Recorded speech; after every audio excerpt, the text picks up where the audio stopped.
Water Lens by Dominique Maloney, with Frances Tomelty as Tara and Katie Gledhill as Elaine.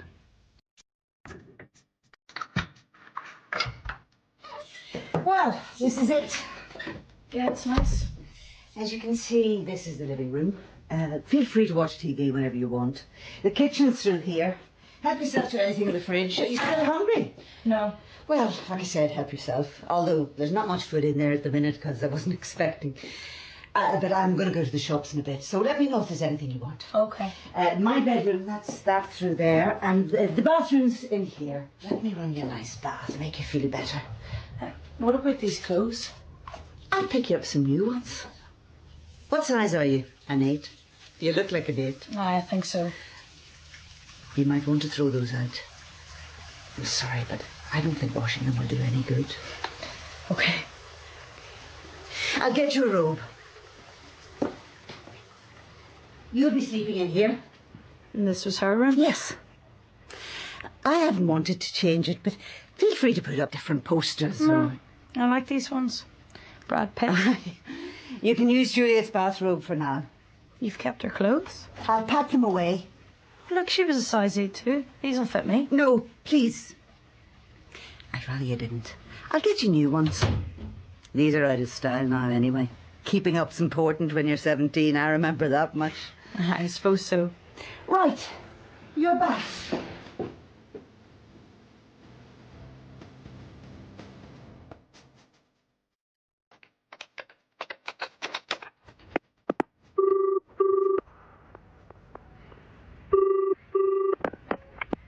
Hello?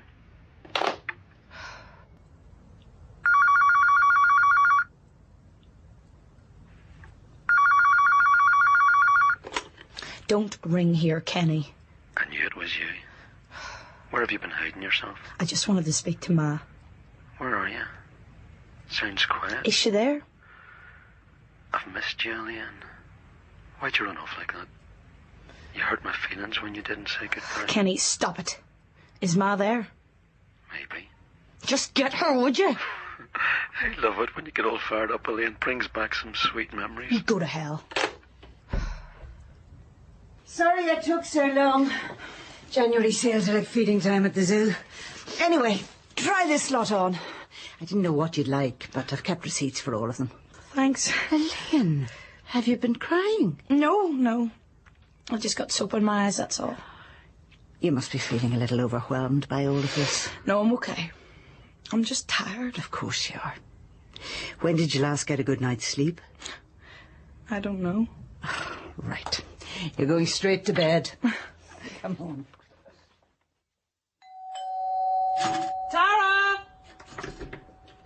Tara, it's me. Hello? Tara! What's going on? Are you all right? I used the emergency key. I've been knocking and calling you for ages. Fine. I was just in the toilet, George. Sorry. Your car's out front. When you didn't answer, I got worried. Why? I called your work looking for you, and they said you hadn't been in since Monday. I was going to call them. I've just been a little preoccupied. With the anniversary. I suppose people think I should be getting over it by now. That's not true. Nobody thinks that. Everybody knows the second one's the hardest. I was thinking of taking a few weeks off. Are you sure that's a good idea? Are you not going to be moping around the house? No. You know, it's not good to brood. You should be with people. There is nothing wrong with taking time to remember, Juliet. Okay, you know best. Do you want some company? I could take some time off myself. I mean, what's the point of being the boss if I never take a holiday? No, it's really sweet, George, but no. You should go somewhere nice with Bill for your holidays. Not babysit your miserable sister. Will we still get together on the day? Light a candle like last year. Of course. I'd like that.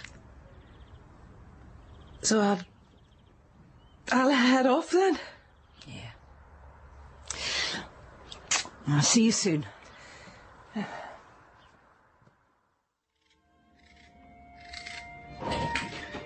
Ah, she's awake. How are you feeling? Okay. I'm making a lasagna. I take it you like pasta. Aye. Good. Sit yourself down. Well, it's dark already. I must have been asleep for hours. Elaine, You've been dead to the world for over 2 days. 2 days? Why didn't you wake me? Because you needed to catch up. When I woke up, I didn't know where I was. That's hardly surprising. I couldn't find you, so I looked in your bedroom. It's okay. I don't mind. I saw Juliet, What? her picture, on your dresser. Why didn't you tell me I looked like her? Because you don't. She didn't have long hair. Her eyes were blue. Her face was totally different. If I don't look like her, then why were you watching me? When? When? For 3 days, that's when. In the cafe across the street. Do you think I wouldn't notice? It's not what it looks like. What, that you're mental? To be honest, I'm just relieved you don't fancy me. Well, if that's what you thought, then why on earth did you come with me? If you'd ever spent a night in the cold, you wouldn't be asking me that. I'm sorry. And if you must know, I was curious. What about? The way you were watching me. Like it meant something. You do mean something. You're a young girl in trouble. Okay. I admit, when I first saw you, I was reminded. But I took it as, I don't know, some sort of sign that I should help you. Does that make any sense? It's okay. I don't care. I'll be whoever you want me to be. No, I don't want that. You never said how she died. Crossing the road, What happened? someone was speeding, ran into her and kept going. Do you want some juice? I hit and run. Did they catch who did? Can we change the subject, please? Do you have any orange juice? Yes, we have orange, we have cranberry. Orange is fine.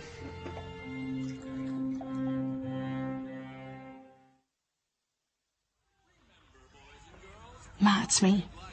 What do you want? I don't want anything. Can I not even call you now? I just wanted to let you know I'm okay. I tried to call you last week, but Kenny answered. Did he even tell you?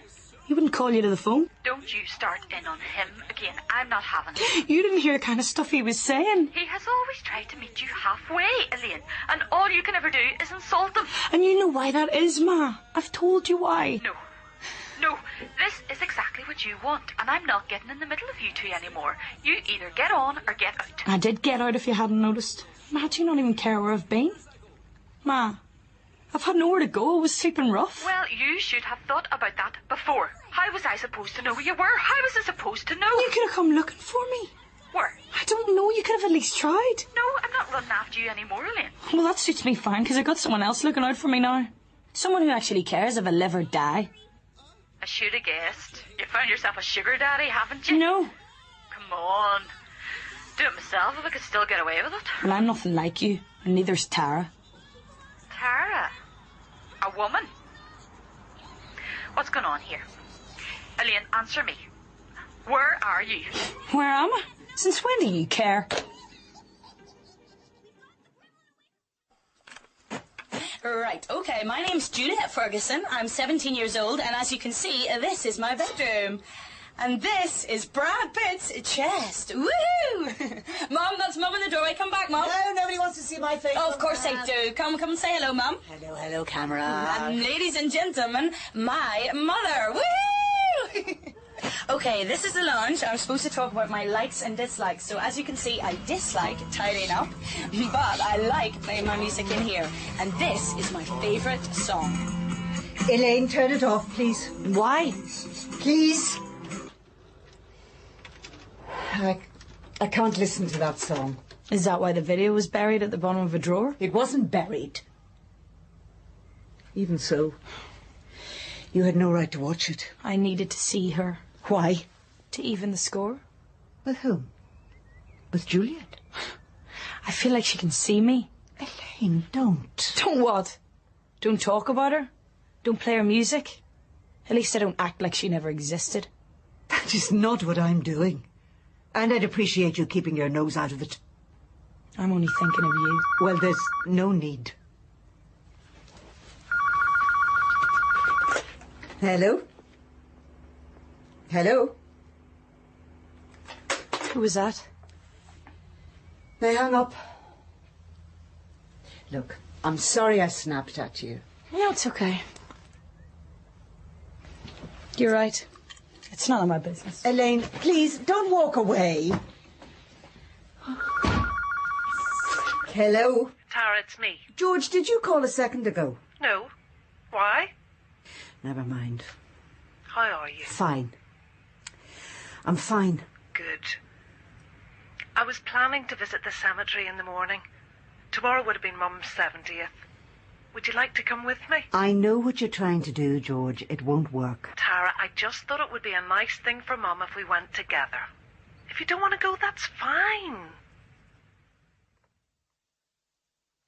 No!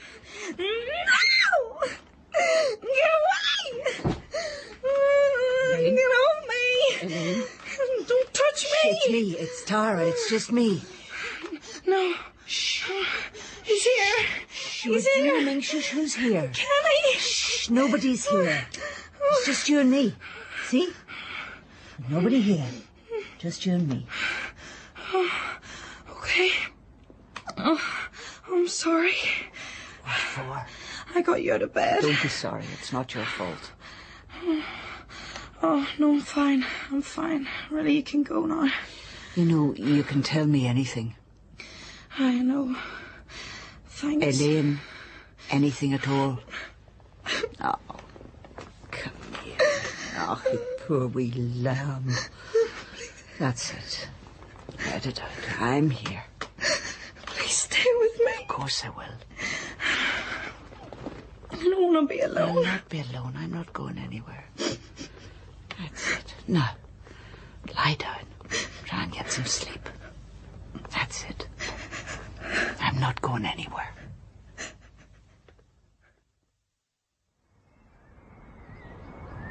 How are you feeling? Better? Have you been here all night? I said I would. I know. Thanks. Juliet used to have terrible nightmares too. A number of times I lay with her in this bed. Was it always just the two of you? Were you never married? No, I wanted to, but Juliet's father had no intention. Do you still see him? No. Last I heard he'd moved to Australia. He could be anywhere by now. What was he like? He was a lot older than me. Really smart, and didn't he know it? Ran rings round me most of the time, which was just the way he liked it. I was far too young when I got pregnant. I was only your age. Serious? What did your parents say? Oh, I'm not going to repeat what they said. I was a big embarrassment, especially since my sister Georgina was flying through university. I know, why couldn't I be more like her, blah, blah, blah, blah, blah. Sure, I could have put up with that, but when they started to take over with the baby, I said, to hell with you, I'll do it on my own. Good for you. It was hard, though. I really missed having a man around. Now, if you ask me, he sounded like a fathead. You're probably both better off without him. Well, if you put it like that. I had a boyfriend once. Last year. He wasn't all that smart, but at least he was nice. What happened? Things got messed up. I mean, with me, it wasn't his fault. Just don't think he knew how to handle it. And then one day he just stopped answering my calls. That's a shame. Nah. He had big teeth and freckles. I can do better. The truth is, it hurt like hell losing him. And we weren't even that close. I can't imagine how it must feel for you losing a daughter. It's hard to describe. It's like you're looking at the world through water and everything's distorted. You no longer trust the person you were or the people who love you. Everything around you becomes kind of muted and magnified at the same time. It feels like you're looking through a water lens. Where are you going? I have to get ready. My sister will be here in a minute. Oh. I'll only be gone a few hours. What do you say I make us a nice lunch when I get back?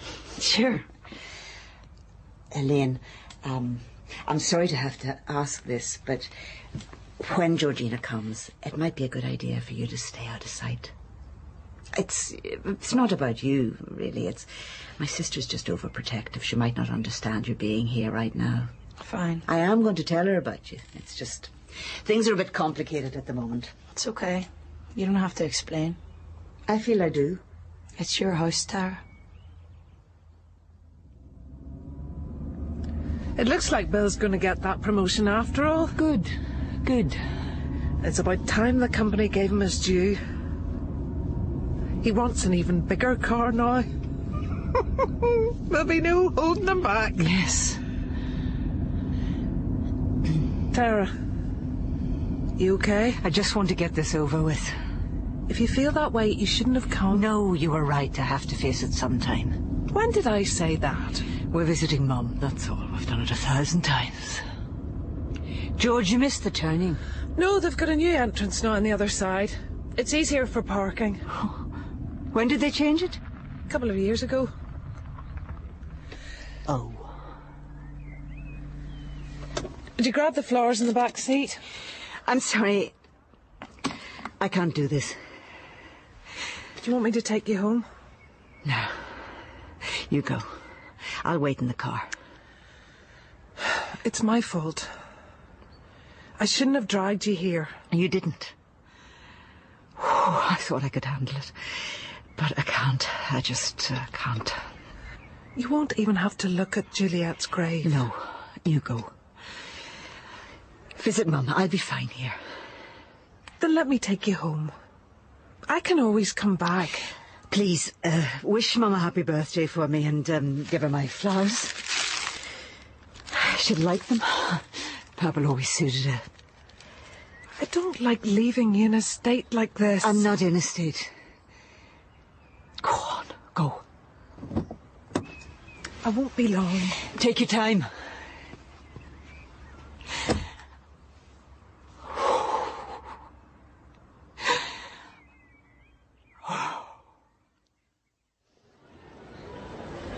Why'd we have to meet here? Do you want to get a coffee or something? Not at the prices they're asking. I'm buying. We could get a drink at your place. I told you I'm not taking you there. You're ashamed of me, is that it? What did you want to talk about? I haven't got all day. Tell Kenny to stop calling the house and hanging up.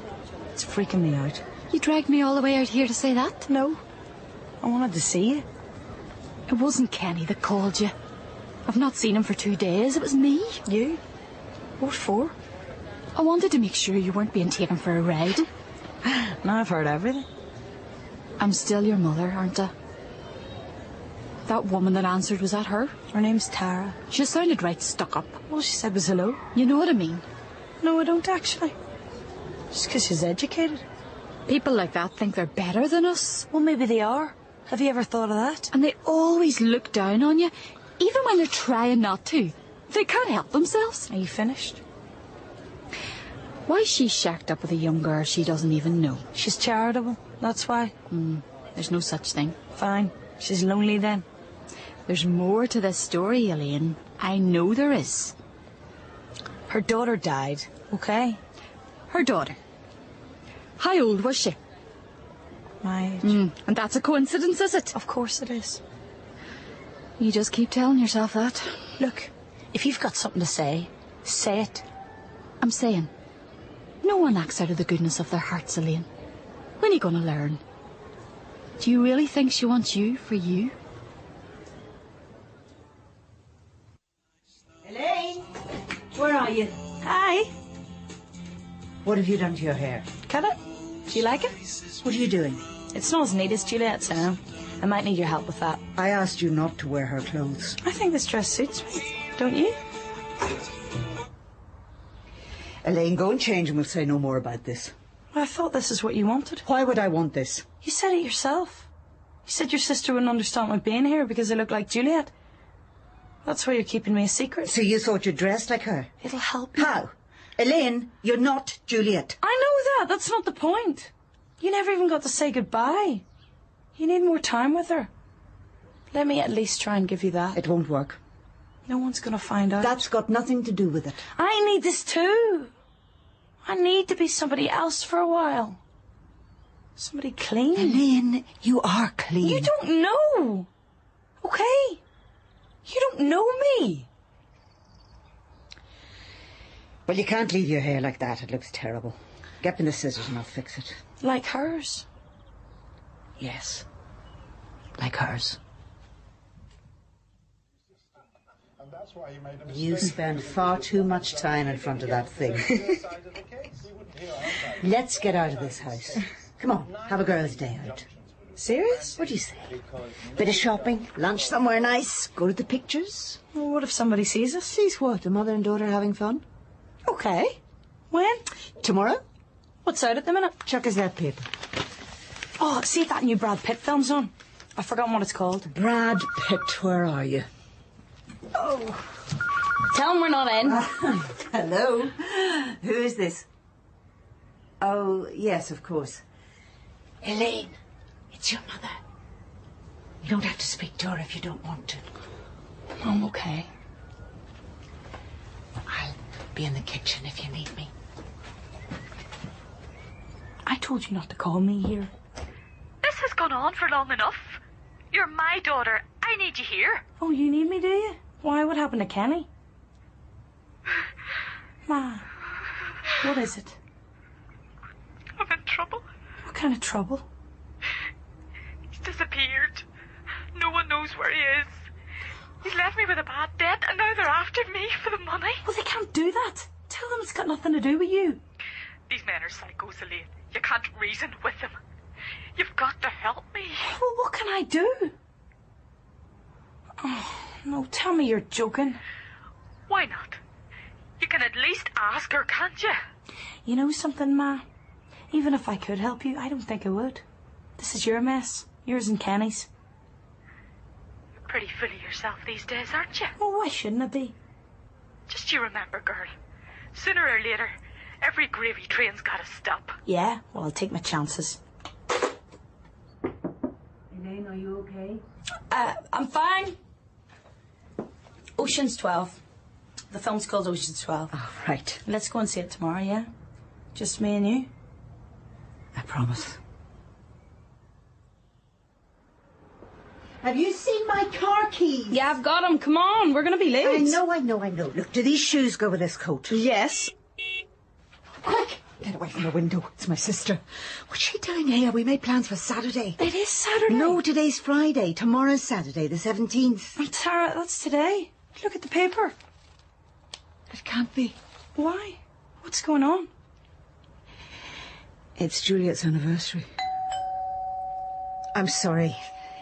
You're going to have to spend the day somewhere else. I have to stay here with my sister. You said we were going to the pictures. I know I didn't. I'll make it up to you. We'll go tomorrow, I promise. No. You said we could go today. Elaine, please. With everything that's been going on, I lost track of the days. Please understand, I have to spend today with my family. Your family? I didn't mean it like that. Whatever. Just give me some money and I'll go. Money? Well, what do you expect me to do with myself all day? Oh, right. Oh, I don't have any cash. Here, take my card. The PIN number is 0490. Right, hold on, I'll write it down. Tara! Coming! I suppose you want me to leave through the back door? Please don't be angry. Fine. Thank you. Hi. Hey. Thanks for coming.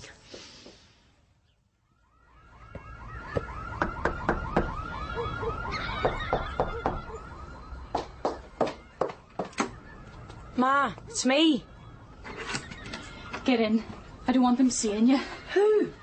Who do you think? What's happened to your face? I told you. They paid me a visit. They're still watching the place. Why would they be watching the place? Get away from the window. Ma, calm down. You haven't been here. I've been too scared to go to the shops even. I tell you, Kenny's still missing. I don't want to talk about And it. it's just like him to run away and leave you in a hole like this. I said I don't want to talk about it. You look different. I cut my hair. It's more than that. You look grown up. Thanks.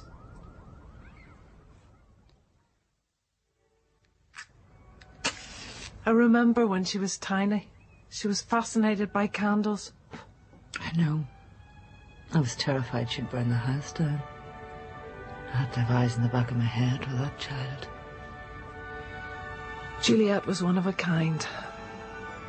I know that. I'm her mother. You don't have to tell me that. Of course you know that. Tara, I didn't mean anything by it. I'm sorry. It's a sad day. I've let her down. That's not true. You always put her first. You don't know. Now what don't I know? None of this has been about Juliet. None of what? I've been so selfish. You have to stop blaming yourself. I can't. Juliet would want you to be happy.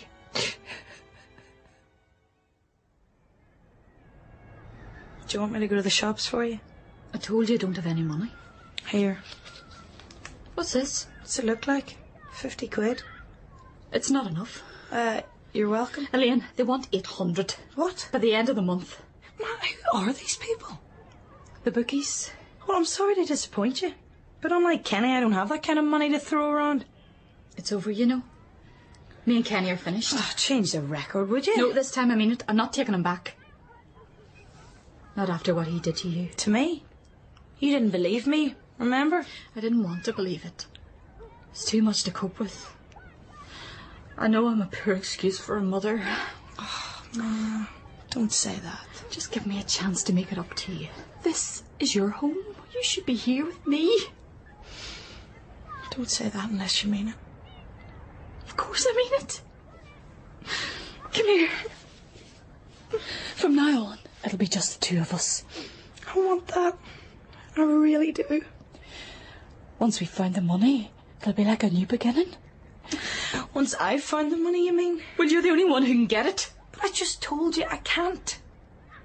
There's always a way, Elaine. If you really want something, you'll find a way. Tara took me in when I had no one. Now you want me to steal from her? She's not your family. I am.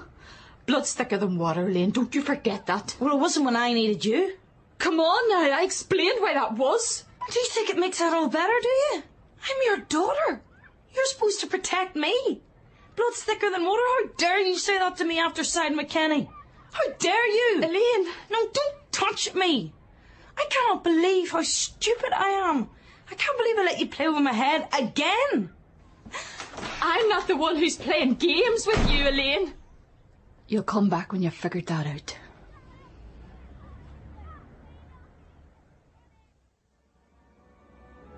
Do you want some more wine? I shouldn't. I'm driving. Unless you want me to stay over. That's not a good idea. Why not? I just need to call Bella. George, really, I'd rather... What? Tara! Look! What? What is it? Juliet! What? She was right there. In the garden. George, stop it! I could swear it was. She looked right at me. George, calm down. There is no one out there. You're right. Tara, I'm so sorry. I don't know what's getting into me. It's all right. Do you know I don't believe in that sort of thing? It's okay. I think I see her too sometimes. I really shouldn't drink when I feel like this. You should sit down. You're shaking. No, it's late. I better go. Bill's expecting me. Look, I'm sorry about the weirdness. It's okay. Say hi to Bill for me. I will. I'll call you tomorrow. Drive safe.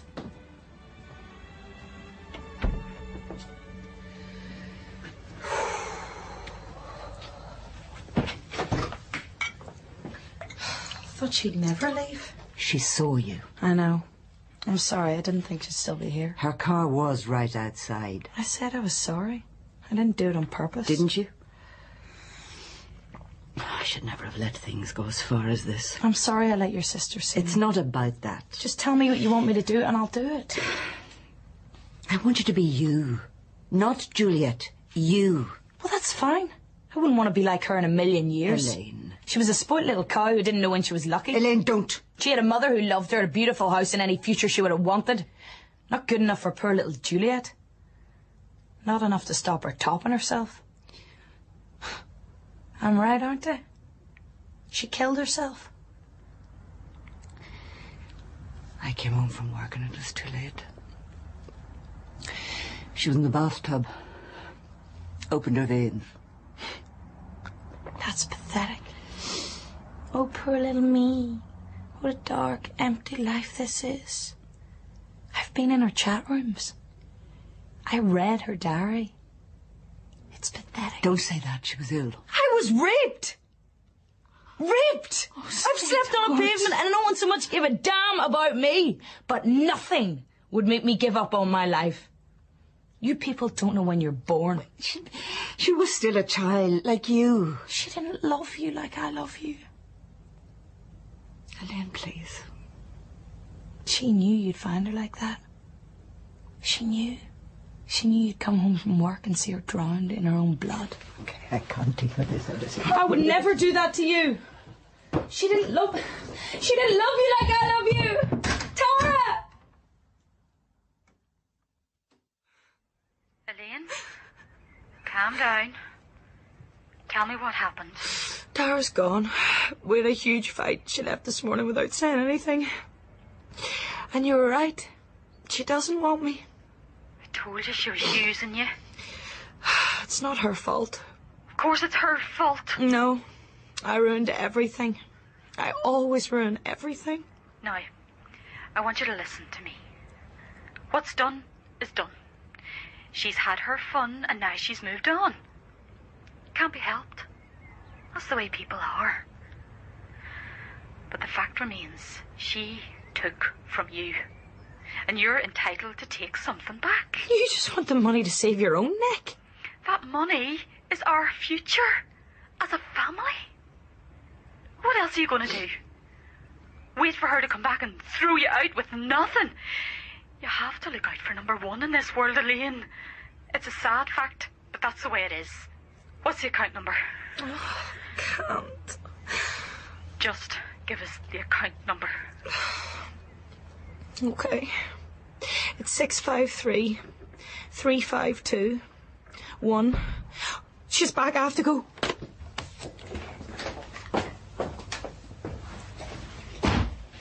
Who are you? My name's Elaine. Elaine, would you like to tell me what you're doing in my sister's house? I was invited. I see.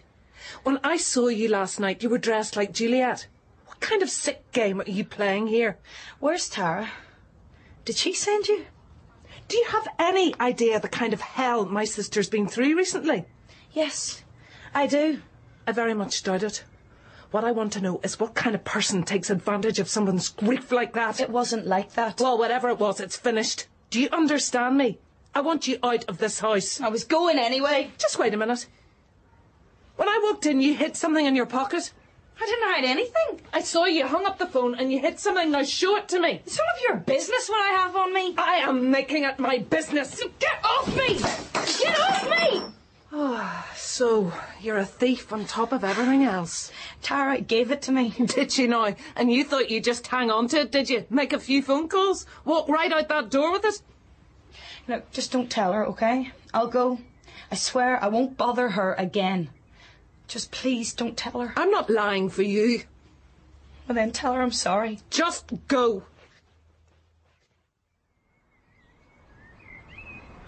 Juliet, I'm sorry I've not been able to visit you before now.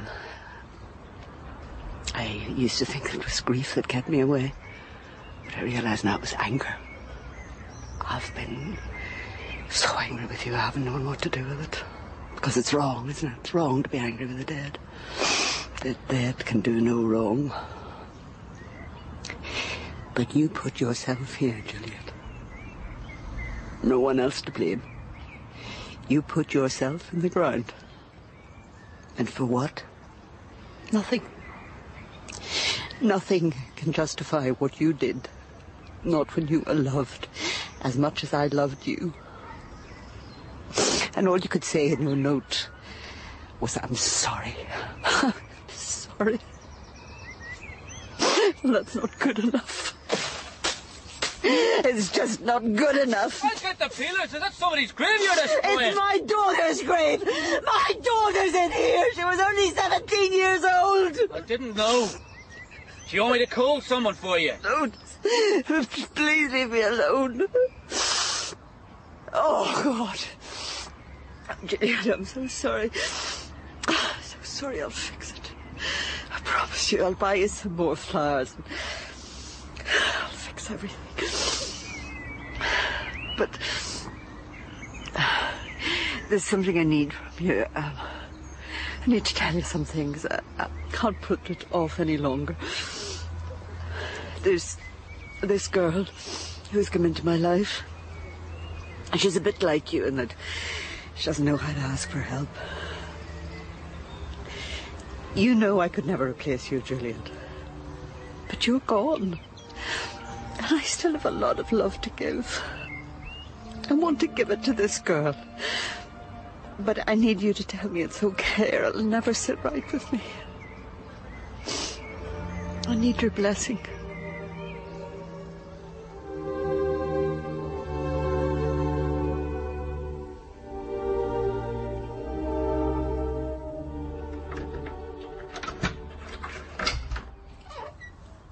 Elaine? Elaine? She's not here. George. Where is she? I told you. She's gone. You had no right. No right? To look out for my only sister. Do you have any idea what you've done? I've done you a big favour, that's what I've done. She's important to me. She's a thief. What are you talking about? She had your credit card. I gave it to her. She tried to leave with it, Tara. Open your eyes for once. She was taking you for a mug. I understand why you did it. The moment I clapped eyes on her, I could see why, but it isn't real. You can't fool grief, Tara. You know what I wish?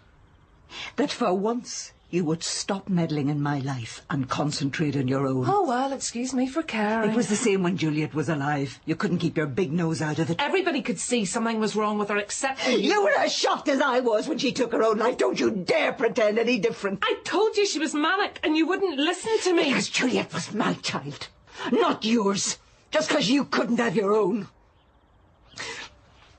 I had no idea you took so much pleasure in that. George, wait. I'm sorry. Of course I don't take pleasure in it. You know, maybe one day you'll realise you're not the only one who lost Juliet.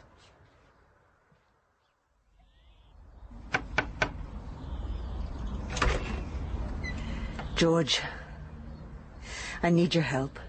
With what? I've looked everywhere for her. She's not who you think she is.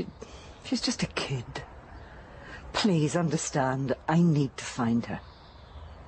What can I do? I've got a phone number. I think it's for her mother. Do you think Bill could trace it? Depends which line she rents. Would you at least ask him?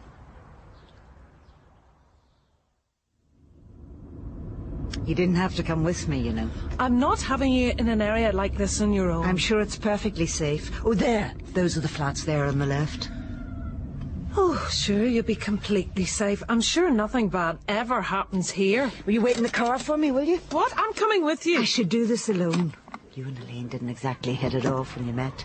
I don't want to scare her. Okay, fine. But if you're not out in 5 minutes, I'm coming after you.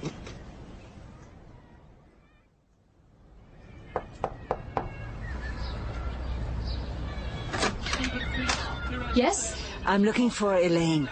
Are you her mother? You're Tara, aren't you? That's right. Is she here? She was, but I haven't seen her since last night. She's been out all night? She took off when Kenny came home. Said she wasn't coming back. Did she say where she was going? What is this? Who are you? Kenny, this is Elaine's friend, the one I was telling you about. Oh, aye, the dyke.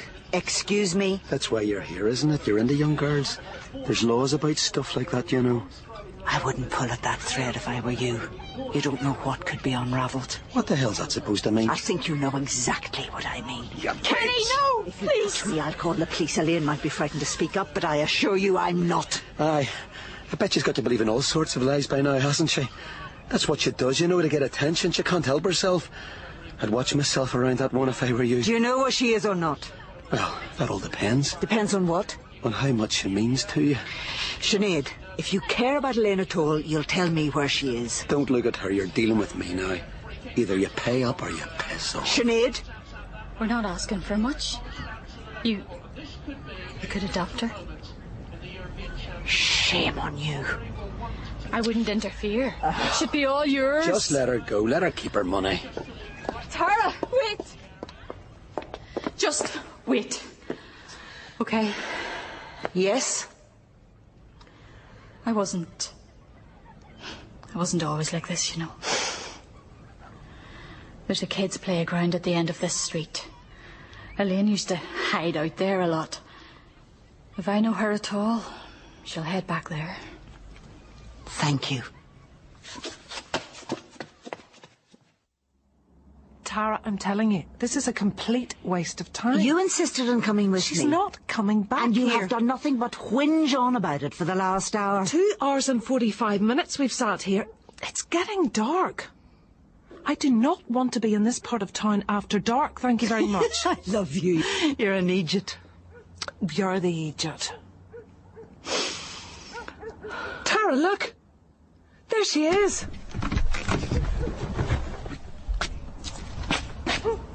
Elaine! Elaine! What are you doing here? Waiting for you. You didn't think I'd just forget about you, did you? Is that your sister in the car? Yes. She helped me find you. Well, you shouldn't have bothered.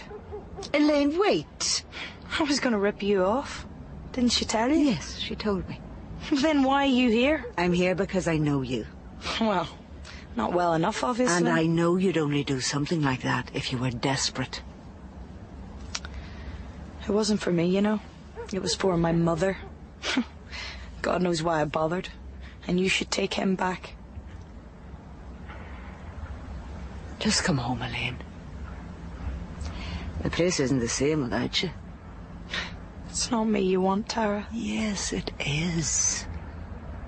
Yes, it is.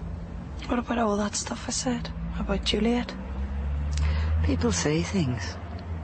Doesn't mean you give up on them. I didn't even mean it, you know. I don't know why I said those things.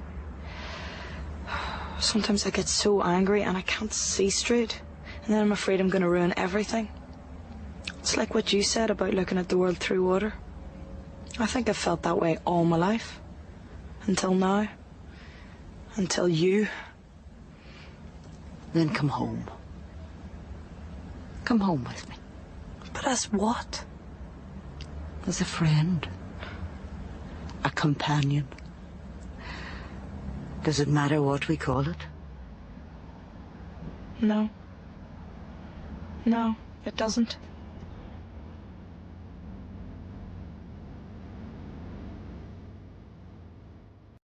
In Waterlands by Dominique Maloney, Tara was played by Frances Tomalty, and Elaine was Katie Gledhill. Georgina was Julia Dearden, Sinead, Eileen McCluskey, and Kenny, Robert Patterson.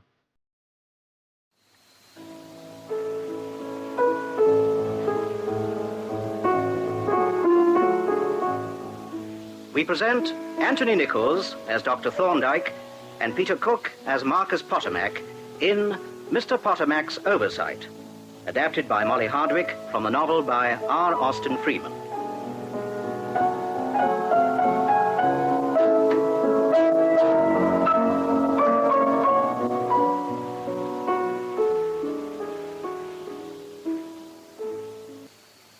The year is 1904. Dr. John Thorndyke is at work in his study in Lincoln's Inn.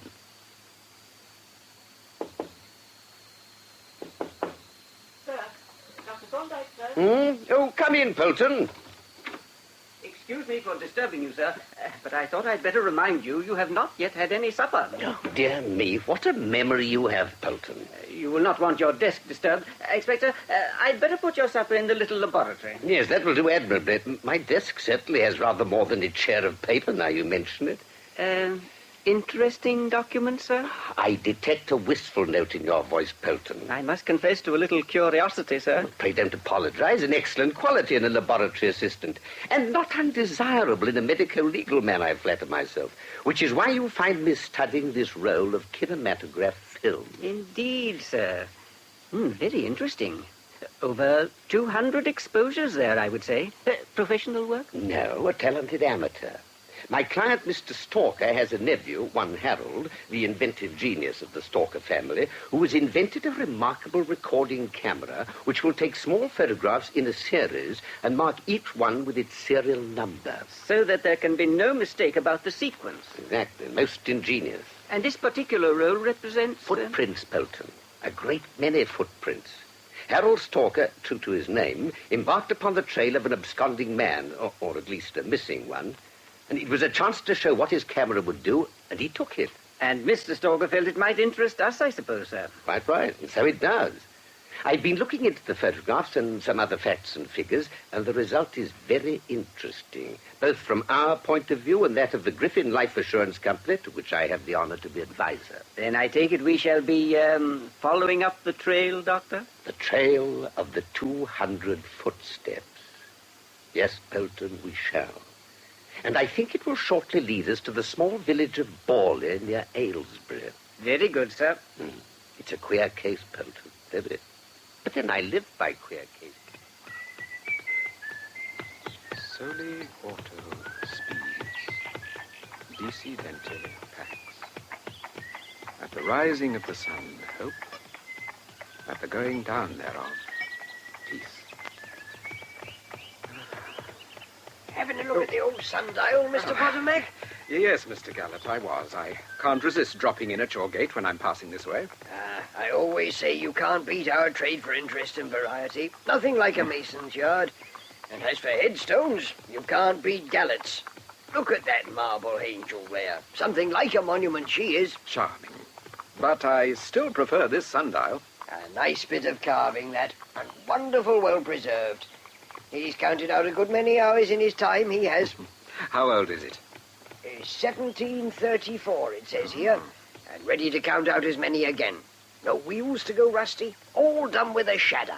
No wear and tear about a shadder, and never runs down and never wants winding up. All there's points about a sundial. Where did it come from? I took it from the garden of Apsley Manor House, what's being rebuilt and brought up to date. And they don't want their sundial? New owner told me to take it away. Hadn't no use for it, he said. So I've got him on my hands. Got him? Oh, you mean the sundial? Wouldn't like him for your garden, I suppose, Mr. Potomac. Look lovely there, he would. Fine old garden, that. Best in Borley, I reckon. Well, He's going cheap. How much? Oh, call it £1, sir, to you. Done. If you'll bring it along and fix it for me. I will, sir. Don't want much fixing. You settle where he's to stand. Oh, centre of the lawn, I think. Then I can see it from my windows and from my workshop as well, where I spend so much time at my metal casting and cabinet making. Oh, you'd better prepare the site, then. Dig well down into the subsoil and make a level surface. Then I can put a brick foundation and there'll be no fear of his settling out of the upright. Oh, I enjoy digging. I'll do that tonight, and perhaps you can deliver the sundial in the morning. Pleasure, sir. You've got a nice sundial there, you have. Ornamental and useful. That's what you'll find him. You see if you don't.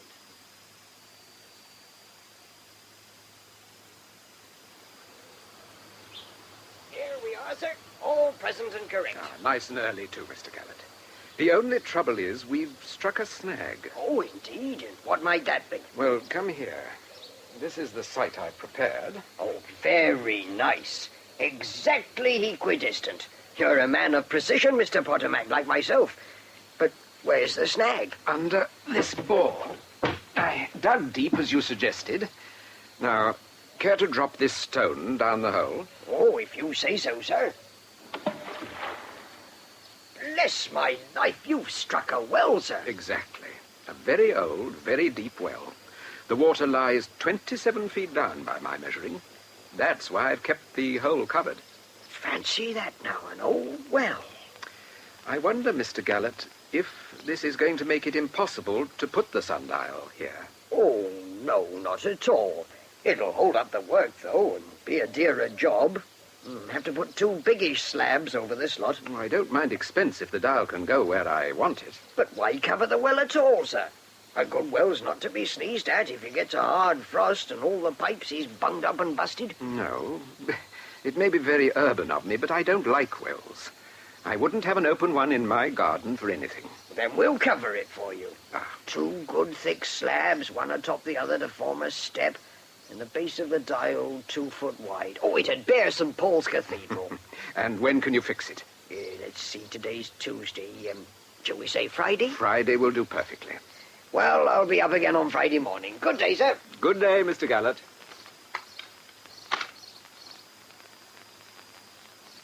The postman's just been with a letter for you, sir. I thought it might be important. No, thank you, Mrs. Gedney. No, it's not important.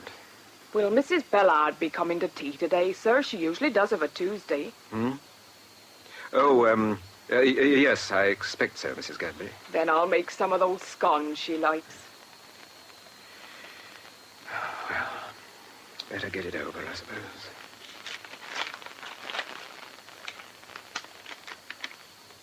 Dear Jeff. Dear Jeff, he has the effrontery to call me. I send you this little billet-doux. Deep regret, which I know you'll share, but can't be helped. I had hoped that the last request would have been, in fact, the last one, whereas it turns out to have been the last but one. But it's only a small affair this time, so keep up, Pecker. 100. In notes, of course. 5 are the safest. I shall be at the usual place on Wednesday at 8 p.m.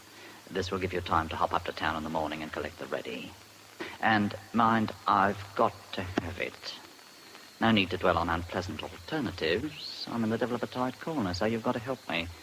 So, adieu till Wednesday morning. Yours, till death, Jim Lewson. Positively his final effort. Yes. So was the last one. And the one before that. There's no end to it, none at all. And Alice. How can I ever speak to Alice?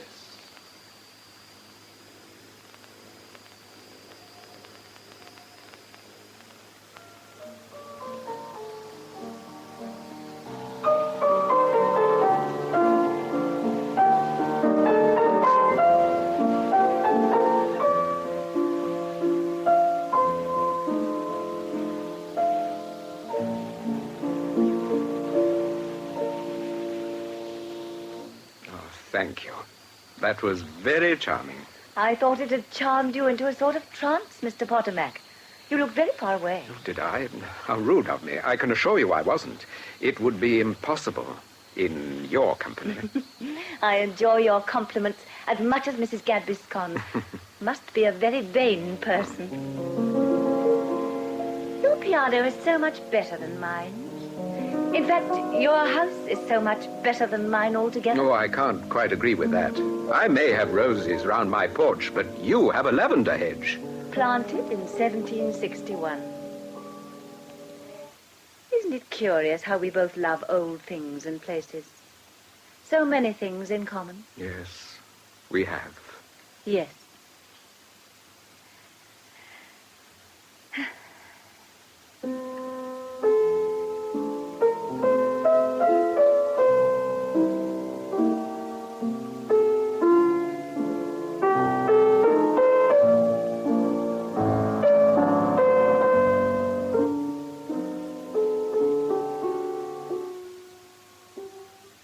Your pipe has gone out. Oh, it always does when my attention is completely occupied.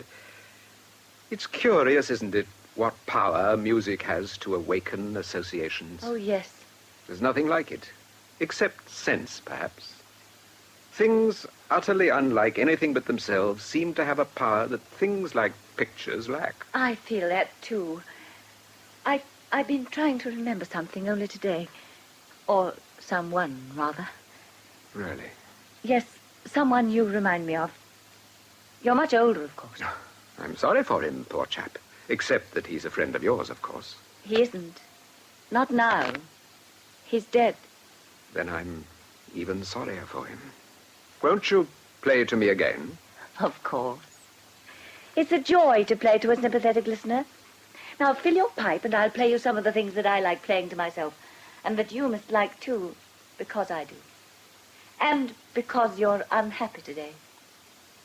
Thank you, Mrs. Bellard. Please, can't it be Alice? Alice.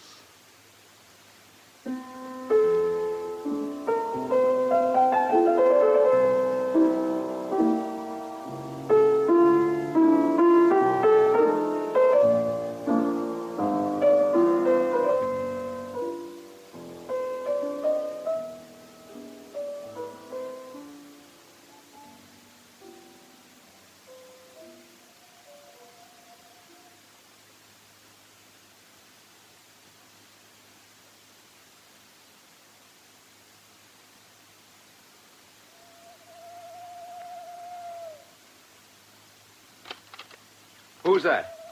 Oh, I think you know who it is, old man. Oh, yes, I was expecting you. Come into the summer house. Come into the garden wall, for the blackbird night is Be blown. quiet. My housekeeper will hear you. Oh, now, Jeff, you don't seem to be overjoyed to see me. Won't you shake hands with an old pal? No. Come inside. Very cosy in here. Well, what about a mild refresher, eh? Just while we discuss business. Oh, come on, I know you keep a bit in here. Very well. Whiskey. Neat, I believe. Of course. You're not going to join me, Jeff? No. I only drink with friends. And don't call me Jeff. Oh, all right then. Marcus. Funny name, Marcus, isn't it? A brand, or rather, a Brandon snatched from the burning. Can we discuss the matter that brought you here, Lucian? After I've had my drink.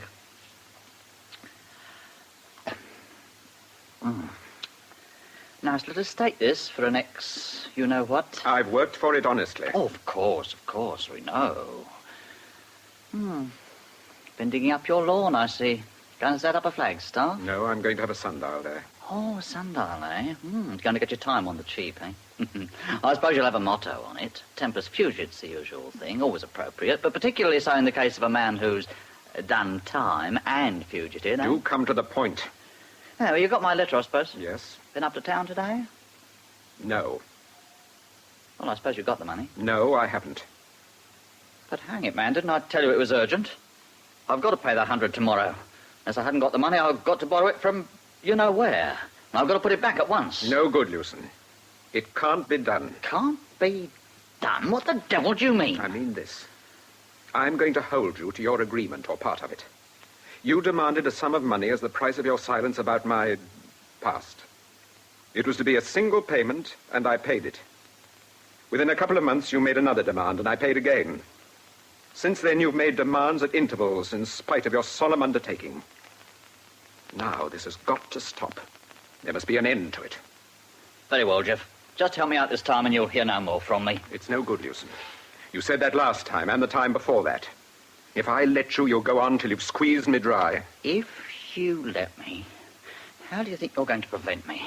Look here, young fellow, my lad, if that money isn't handed out to me tomorrow morning, something's going to happen. Oh, what? A very surprised gentleman at Scotland Yard will get a letter informing him that the late Geoffrey Brandon, runaway convict, supposed dead during flight, is not the late J.B., but is alive and kicking, and at present living under the name of Marcus Potomac, Esquire, with his hair bleached white and a pair of plain spectacles on his nose. There, now, how will that suit you? It wouldn't suit me at all.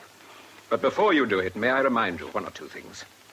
First, the runaway convict who was once your best friend was an innocent man. That's no affair of mine. The jury found him guilty. Don't talk rubbish, Lucian. We both know that I didn't do those forgeries, and we both know who did.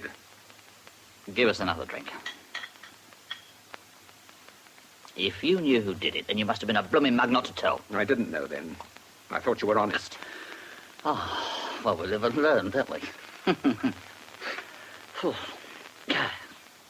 It's stuffy in here. Let's get out into the garden. Have a walk, eh? Are you sure you can walk?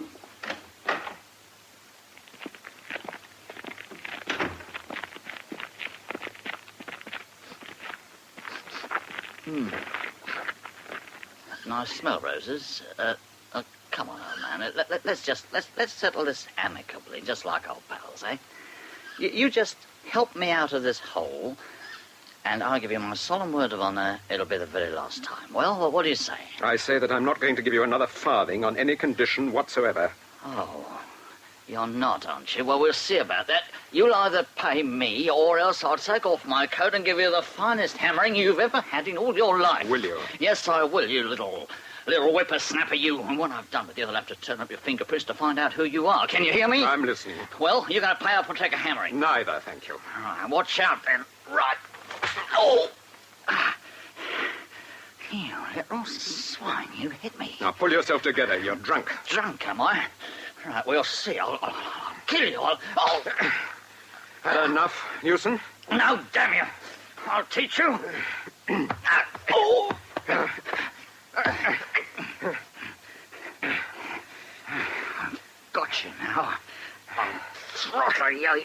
No, you won't. Newson, look out!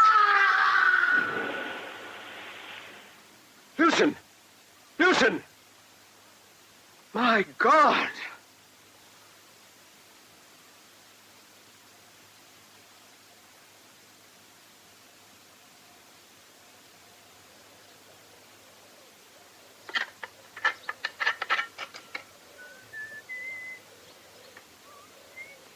There you are, Mr. Potomac. Planted nicely, he is. And if the mortar isn't disturbed till it's had time to set, he won't want touching again for a century or two. No. No, of course not. You get a bit of smooth turf round him and a few flowers, he'll be as safe as houses. Yes, he will. I mean, it will. You've made a very nice job of it, Mr. Gallett. Thank you, sir. Well, I'll be on my way. Oh, I suppose you know about the young gent outside your gate taking photographs of the ground. Of the ground? Ah, the path. Seems as there's some footmarks there. It's them he's a-taking. But what for? Oh, I don't know, but I got my ideas. I suspect it's something to do with that bank manager that I was telling you about. Mr. Lewis. Lewson. There's no news of him, and he was seen coming this way Wednesday night. Why, he must have passed this very gate. Dear me. Dear me.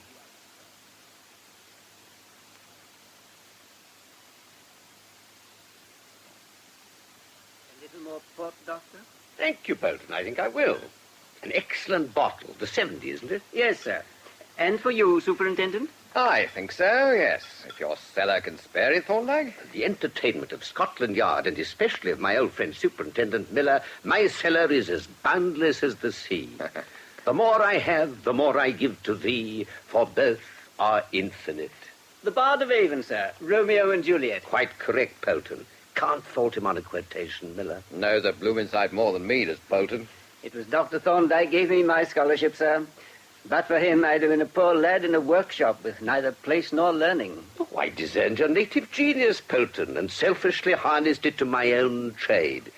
Speaking of which, you've studied those footprint photographs, Miller? Well, I have, but they don't tell me much. What have we got? 200 numbered photographs of footprints taken on the second morning of the disappearance. Photographs accompanied by a 25-inch ordnance map on which each footprint was indicated by a numbered dot. A row of dots started at the bank, became lost in streets, entered and followed a footpath which passed along a garden wall in which was a gate, continued through fields to a point at which they stopped. Exactly. Yet a careful examination of those photographs led me to believe that the missing man had entered the gate in that garden wall and never come out again. How do you work that out? Because I am convinced that this was not a single series of footprints made by one man, but two series made by two different men. The first series ended at the gate, the second series started at the gate and ended in the field. Then the footprints weren't all alike. Well, it depends what you mean by alike. Perhaps Polton can tell us why a man wears circular rubber heels. I wear them myself, sir. If I wear ordinary leather ones, I wear them out, all down the side. And how do the circular heels help you? In circular heels, the wear does not occur all at one point, but is distributed throughout the whole circumference. Exactly. A circular heel is secured to the shoe by a single central screw, but it is not a complete fixture. As the wearer walks, the impact of the ground causes it to creep round. Well, of course, but... In the first set of footprints, up to the garden gate, the heels are shown to be rotating regularly. Then an astonishing thing happens. Both heels suddenly cease to revolve. They stop dead, and at the same place. The garden gate. Just so. Now, revolving heels do not suddenly cease to revolve. The only explanation that I can think of is that the prints in the second series were made not by the shoes themselves, but by plaster casts. Ridiculous. No, Polton follows my train of thought perfectly. And I ask myself, if the missing man had entered that garden gate and been made away with, why did the murderer not simply take the shoes off the corpse and put them on his own feet? The answer is that the shoes were not available. Then I expect the fairies spirited the corpse away and the robins buried him under the leaves. Oh, I'm sorry, Thorndyke, but your argument's a bit too involved for me tonight. I'll let you know if there are any developments in the case. Well, I shall be anxious to know. Good night, Superintendent. Good night, Doctor. Thank you for an excellent dinner. All right, Bolton, I'll see myself out. Will you pack me a small bag, Bolton? Yes, sir. And the research case? No, merely the 1-inch ordnance map. Call me a cab at 8 o'clock tomorrow. For the Borley train, sir? For the Borley train.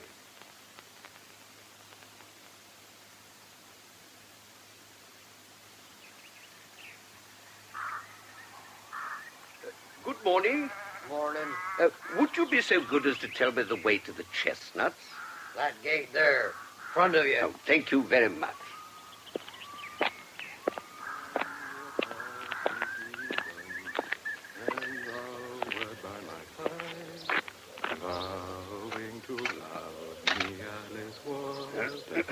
Oh, I'm so sorry I didn't see you. Don't apologize, I beg you. In fact, I should apologize for disturbing you at your gardening, but I heard you singing and came in. Oh, no, you're not disturbing me.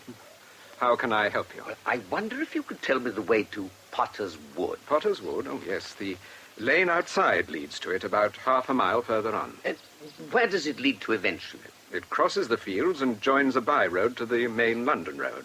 Was that where you wanted to go? No. It's the part itself I'm concerned with.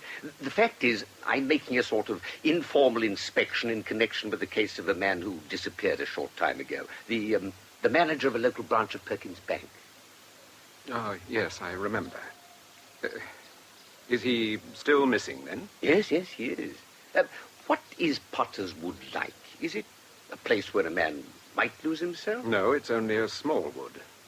Has it been searched? I really can't say. It certainly ought to have been.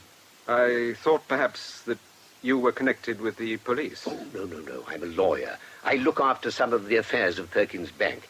As I happen to be in the district, I thought I would come and take a look round. I see. Yes. Perhaps you could show me where we are on my map. It's a little confusing to a stranger, you know, especially a citified stranger. Yes, of course. May I... Oh, thank you. Now, this dotted line seems to be the footpath. This black dot must be my house. Yes, here's the wood with the dotted line running through it. Ah, yes, thank you. Now my way is clear. I'm very greatly obliged to you, Mr... Potomac. Marcus Potomac. Don't forget your map. Oh, my map? Oh, to be sure. I was going without it. Thank you, sir. I am so sorry. Your spectacles... No, it isn't. Perfectly all right. They fell on the grass. How extremely clumsy of me. I am so glad they're unbroken. Well, once again, Mr. Potomac, thank you for your help and for a glimpse of your charming garden, especially that fine sundial you're passing. Oh, I'm glad you like it.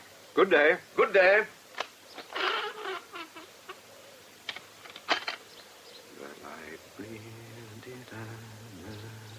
Cool in my fevered brow, the stream flows.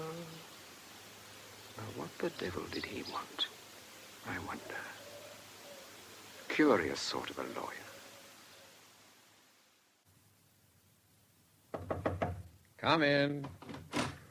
Dr. Thorndyke to see you, sir. Good morning, Doctor. Good morning, Superintendent. Sit down, won't you? Thank you. Well, the mountain has come to Mahomet, you see, my dear Miller. Here I am in the sacred precincts of Scotland Yard. And what assistance can we give you? In other words, what mess do you want us to help you out of? Oh, tut. I merely want you to glance at these photographs. Fingerprints? Yeah. The thumb and first two fingers of the left hand. Well, what about it? I suppose you want us to tell you whose fingerprints they are. And you want to gammon us that you don't know already. Exactly the position. I don't want to give details, but if my suspicions are correct, these are the fingerprints of a gentleman who may have been known to the police at some time. I hope so, or we'll be wasting our efforts looking for him. They may even be the prints of a man who has been dead for some years. Dead? Good Lord, Doctor, what a vindictive fellow you are. But you don't suppose we follow the criminal classes into the next world, eh? Indeed, no, but I assume that you don't destroy records. Well, in the main, that's true. We don't keep the whole set of documents of a dead man, but we have a set of skeleton files. Good phrase, that. Grimly appropriate. With personal details, prints, photographs, description, preserved. Can you give us the slightest idea of the date? Well, shall we say, 11 years ago? Speaking very roughly, of course. Well, Doctor, here's your information, all in black and white. He seemed to have kept the whole of his papers for some reason. And the name? Brandon. Geoffrey Brandon. Will that do for you? Very nicely, thank you. Here's his photograph. Good-looking fellow, isn't he? Delicate sort of face, like one of those old Roman heads. Classical, yes. Very. A remarkably elegant and unusual Grecian nose. And his case history? Well, it's all there, and you can take it into the waiting room and read it to your heart's content. But as it happens, I remember a good deal about this man. Oh, that's fortunate. Yeah. Had to turn the case up in connection with something else. Can't recall what. Forgery business, 1893. Series of forgeries at Perkins Bank, the Cornhill branch. All very clever, very knowledgeable. Series of forged bearer checks, all presented and paid at the counter of this man, Brandon. Interesting and significant. Yes. As soon as the discovery was made, the whole staff was searched, of course, as everything pointed to an inside job. They found 3 forged bearer checks in a letter case in Brandon's greatcoat pocket. He denied guilt, I suppose. Swore he knew nothing about it, said the checks had been planted. But they found him guilty, and he got 5 years. And died in prison, I take it. Oh, no. He died escaping from prison. Oh? Yeah, soon after his conviction, he was sent to the convict jail at Coalport. While he was working outside with a gang, he slipped past the civil guard and made off along the sea wall. When they found his tracks and followed them, there were his clothes on the mud flats and some footprints leading out to sea. Dear me. They assumed he'd swum out to some passing vessel, which is probably what he tried to do. But about 6 weeks later, his body was found in a creek some miles down the coast. Really? It was identified, I suppose. Pretty far gone, I gather from these notes. But obviously it was Brandon's body. Naked man missing, naked man's body washed ashore, just where it was expected to wash ashore. Of course. Well, this is all very interesting, my dear Miller. Yes, what interests me is where you got those prints and what you needed them for. Ah, the prints. Well, I got them from a connection of poor Geoffrey Brandon's, and as for my intentions towards them, may we put that down as a professional secret? I know you and your devious ways. Tell you what, though, it's odd you should bring up the name of Perkins Bank this morning. Is it? Why? Because I've just had a report from the bank where that man Lewson worked, to say that Lewson had walked off with £100 of the bank's money the night he disappeared. Had he indeed? And no trace of Lewson has come to light? Not a hair of him. Well, Doctor, don't you want to read these papers on Brandon? Because if so, the waiting room's yours. No, thank you. For the moment, let us leave Brandon to rest in peace.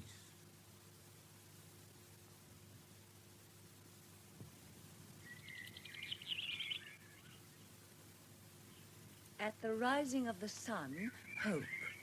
At the going down thereof, peace. You sound as though you liked the motto, Alice. Ah, it's beautiful. The first part is what we all know by experience. The second part is what we pray for, to make up for the sorrows and disillusionments of the years that lie between. Yes. Yes. A sundial is a comforting object. I thought you were never going to invite me to see it. Oh, I'm sorry. I didn't mean to be... Well, I would have asked you before, but I've had a lot of things to see to, things on my mind. You know how I enjoy your visits, Alice. I know. Well, I'm glad to be here now and see the famous object at last. How strange to think there's a well underneath. Oh, deliciously horrible. Why horrible? Oh, don't you think wells are gruesome things? I do. There's one in my garden, and it makes me shiver whenever I lower the bucket and watch it sinking down that black hole into the earth. Yes, I have that feeling myself. Probably most town-bred people have. And wells really are rather dangerous. That's why I had this one covered up. Very wise. And those are your workshops, aren't they? How cleverly you've disguised them with trellis and climbers. May I look in? Please, they'll be most honored.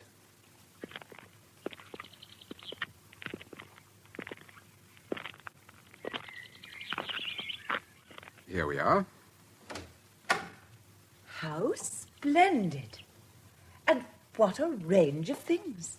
A joiner's bench, a forge, a lathe, an emery wheel, plaster of Paris. What a versatile workman you must be. And what a knowledgeable lady you must be to recognize them all. Well, I think women should know far more than they're supposed to know, and be able to earn their own livings at many trades. If I had not been left a small legacy, I should be very poor and helpless now. No, Alice. Never if I I'm could... glad I've seen the place where you work. Now I can picture you to myself busy and happy. You are happy when you're working here, aren't you? Isn't every workman happy when he's working? I expect so. And you have so many skills in your hands. Well, I had to turn my hand to most things when I was in America. Making my fortune, as they say. But you didn't stay there. You came back to England. What brought you back? Hope, perhaps. Hope? Of what? Of regaining something. Security, happiness, home. Well, you have the security and the home. But the happiness, I wonder. You always seem very cheerful, yet sometimes I think you're not really happy. You're right, Alice. My life is incomplete, and all these hobbies of mine are only makeshifts to fill a blank. But it could easily be made complete. Marcus. A word from you would be enough. If you were my wife, Alice, there'd be nothing left in the world for me to want. Oh, my dear... Why not, Alice? We're the very best of friends. We like the same things and the same way of life, and I love you very much, Alice.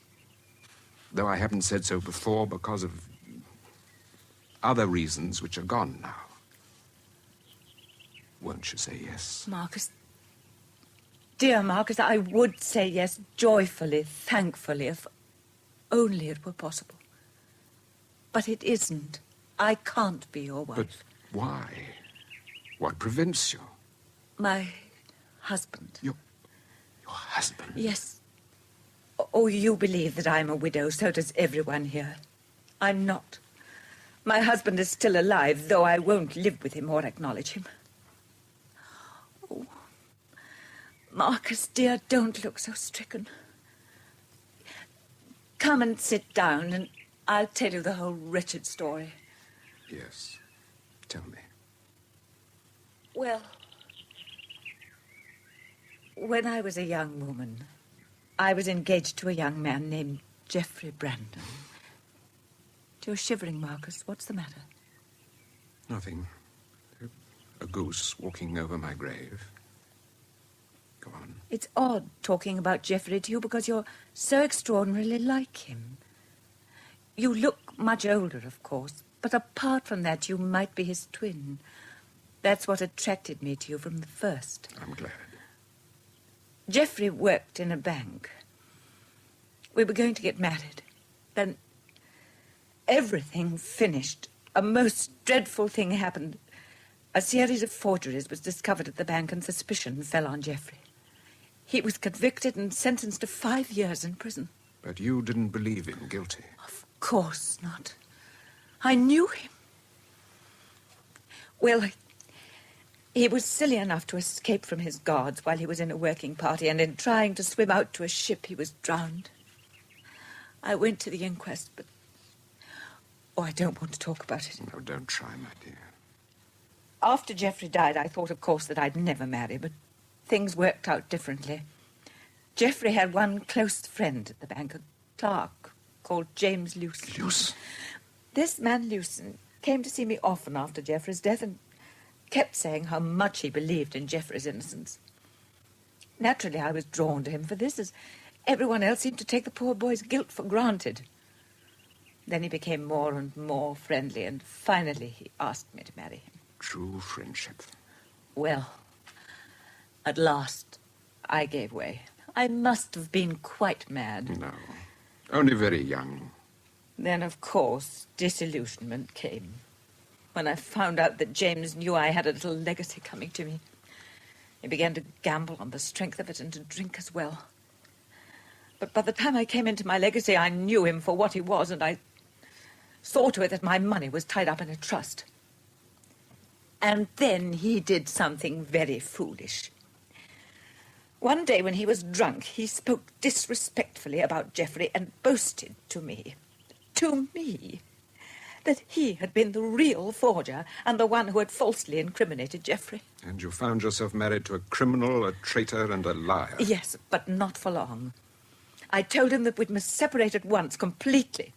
that I was going to take my mother's maiden name, Bellard, and pretend to be a widow, and that he should agree not to molest me or even to appear to recognize me in the street if we met. On those conditions, I paid him a quarterly allowance and agreed to take no action about what he told me. More than he deserved. Perhaps so. But I wanted to avoid trouble. Well, I left London after a time and found this cottage in Borley. In about a year, I had a letter from James saying that by a strange coincidence, he'd been appointed manager of the Borley branch. Of course, he'd engineered it himself. Why, do you suppose? It may have been malice just to annoy me without breaking the agreement, but I think it was done to keep me in a state of nervous unrest so that when he came to me for money, I should be more ready to pay. You can imagine what a relief it was to me when he disappeared. I can indeed. What do you think has become of him? I can't imagine. It's most mysterious. And perhaps the most mysterious thing is that he's never applied to me for money since he vanished. Do you think he may have gone abroad? Oh, why should he have done? It's even possible that he may be dead. Yes. But what's the use of guessing? Well, I was only thinking that if he should happen to have died, that would dispose of our difficulties. Oh, not unless we knew that he was dead. If he were dead and his death was never proved, or if he died without being identified, then I should be bound to him as much as ever. But if it should ever become known as a fact that he was dead, then would you say yes, Alice? Marcus, dear, if I were free, I'd gladly, thankfully take you for my husband. Thank you for saying that, at least. Supposing he were dead... Oh, what's the use of supposing it when there's no reason to? I only wish he were dead. He ruined poor Geoffrey's life, and he's ruined mine, and now yours. Only part of our lives, surely.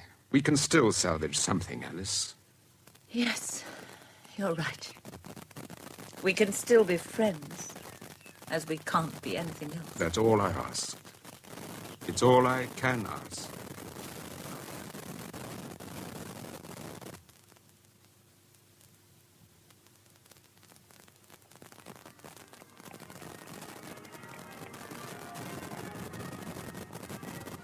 Dear me, what a very pleasant prospect.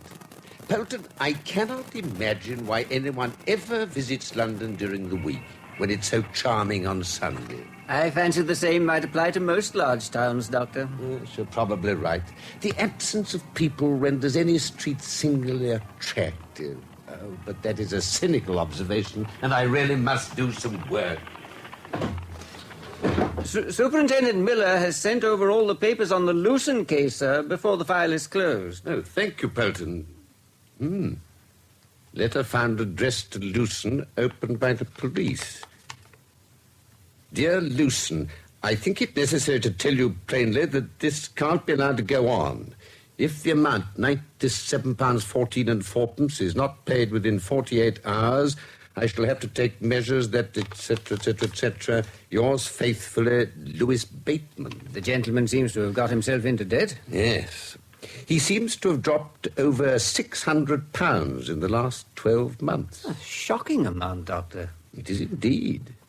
Particularly for a man earning only £600 a year as Lewson did.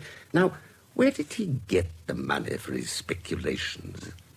Sums always paid to the broker in cash. If I may say so, Doctor, it sounds as though the late Mr. Lewson might have been rather a fishy customer. Exactly my own conclusion, Pelton. But let us not call him the late at this stage. Oh, too early to presume death, sir? Too early? My dear Pelton, if you take the trouble to study the law relating to the presumption of death, you will find that in 1850, the Court of Queen's Bench refused to presume the death of a person known to have been alive in 1027. Good gracious, sir. So you see, in order to presume death, we must have a body. And if we can't produce a body, the thing is quite impossible.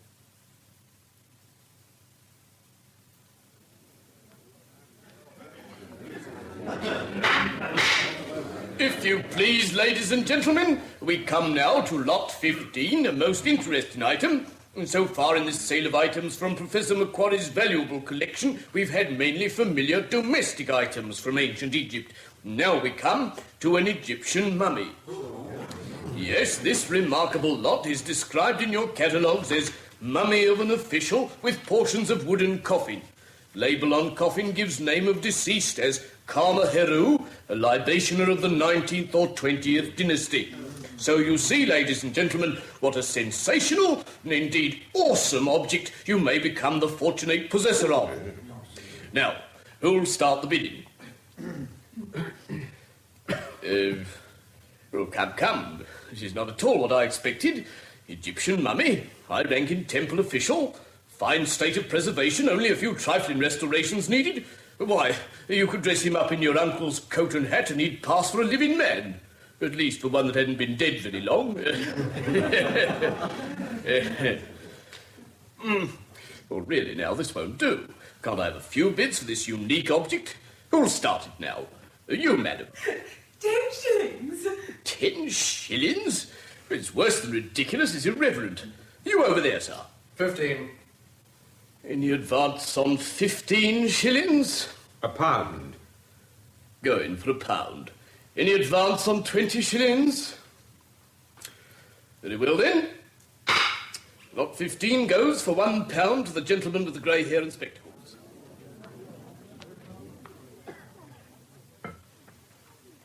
Now we come to lot 16, a very fine... £1, thank you, sir. Will you be sending for the coffin or take it with you? Oh, I'll take it. It should go easily on the roof of a cab. I'll send the boy out with it. Your receipt, sir, made out to Mr... Potomac. M. Potomac.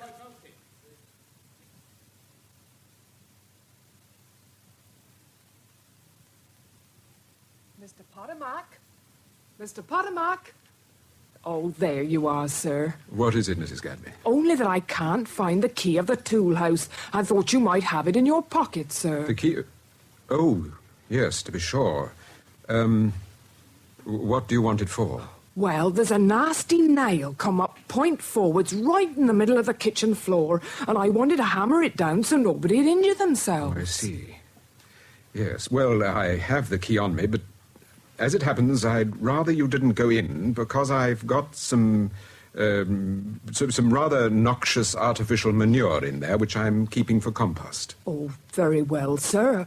But what about the hammer? Oh, there's a spare one in my workshop, I think. I'll go and get it for you. Oh, Mrs. Gadby, I shan't be wanting any supper tonight. No supper, sir, when I've got 2 nice special mutton chops? Why ever not? I'm doing some very difficult work in my workshop tonight. Something that needs time and concentration. Well, if you say so, sir. It isn't healthy, in my opinion. Why, if you go on like that, you'll be little more than a skeleton. That's what I say, though I may be old-fashioned. Well, Karma Heru, here you are. And pretty horrible you look, I must say. But convincing enough, I think, by the time you've lain out in Potter's Wood for 6 months or so. Now, let me see, is there anything I've forgotten? Pin-headed worsted waistcoat. Plain grey cotton shirt. Spotted necktie. So it's just as well they published a detailed description. Underclothing marked J.L. Lucent's own jacket with some letters in the pockets. Yes, I think that's about all. Well, if you don't convince them the villain's dead, nothing will. It's taken me 6 weeks to transform you into James Lucent. And I flatter myself you're a work of art. Now all I've got to do is to get you to Potter's Wood. Somehow. And may heaven send me a dark night.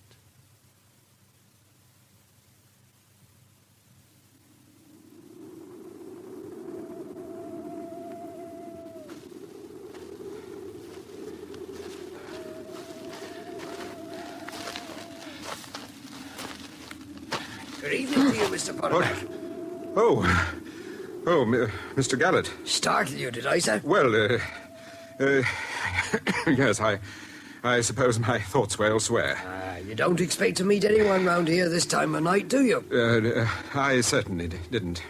How I come to be walking in Potter's Wood, you see, we've been doing a job over at Aylesbury, and t'other side of the London road, old Bessie, she went lame. That's my mare. Oh, poor creature. So I says to Jim, my oldest boy, You stay here with Bessie, I says, and give her a good rest, and I'll take the shortcut home through Potter's Wood and reassure your ma neither of us is injured. Not that I likes these places at nights, Mr. Pottermac. Oh, no, not at all. A lot of poachers about, and folk like that as a knock a honey's man on the head if they thought he'd seen 'em at their fell work. Hey, why, sir, that's a big sack you got there. This? Oh, well, yes, it is, rather, I suppose. You been out after rabbits, like them we was mentioning just now? If so, I reckon I ought to demand one as ransom, like. Oh, yes. Yes, certainly, and if that were the case, I should give you one with pleasure, Mr. Gallet, but it isn't, of course. Well, I didn't hardly think it was, sir. If that sack had been crammed with rabbits, he'd have shown traces, wouldn't he? Blood and the like, and what's more, you'd have a gun with you. No, Mr. Gallet, the fact is, I'm after moths and snails. Well, there now. Yes, I do a bit of collecting, you know, among my other hobbies, and I find a good many specimens about here. There are a tremendous number of different snails, if you take the trouble to look for them. Ah, I never noticed but the crawling kind. Well, they all crawl, I suppose. However, you see, to collect them and lay bait for them and so on, I need quite a lot of equipment. And, of course, for the moth catching, I carry an inspection lamp and other things. To be sure, sir. And a very pretty hobby. Well, I must be on my way. Oh, how's that sundial of yours working? Oh, splendidly, thank you. Plenty of sun this summer for it to work with. Ah, that's so. But autumn's on us now. Good night, sir. Good night.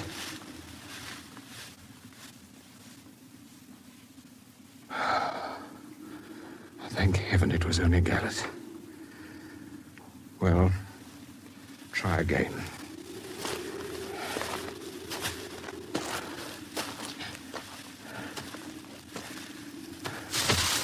Who's that? Who's there? Only a fox. Oh dear, how much further?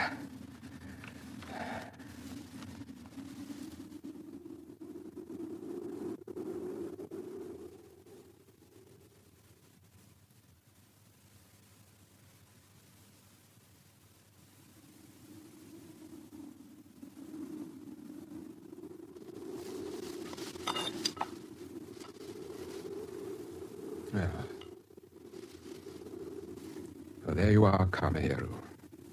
Decently buried again in a gravel pit in an English wood instead of an Egyptian pyramid. The winds will come and the leaves pile up on you. And if I've any luck, they'll think that you were killed by a fall of gravel. Goodbye. Rest in peace. And Kamehiro, please forgive me.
Oh, Mr. Pottermac, here's Mrs. Bellard to see you. And in quite a taking, if you ask me. Please show her in, Mrs. Gadby. It's all right, Mrs. Gadby. I am in.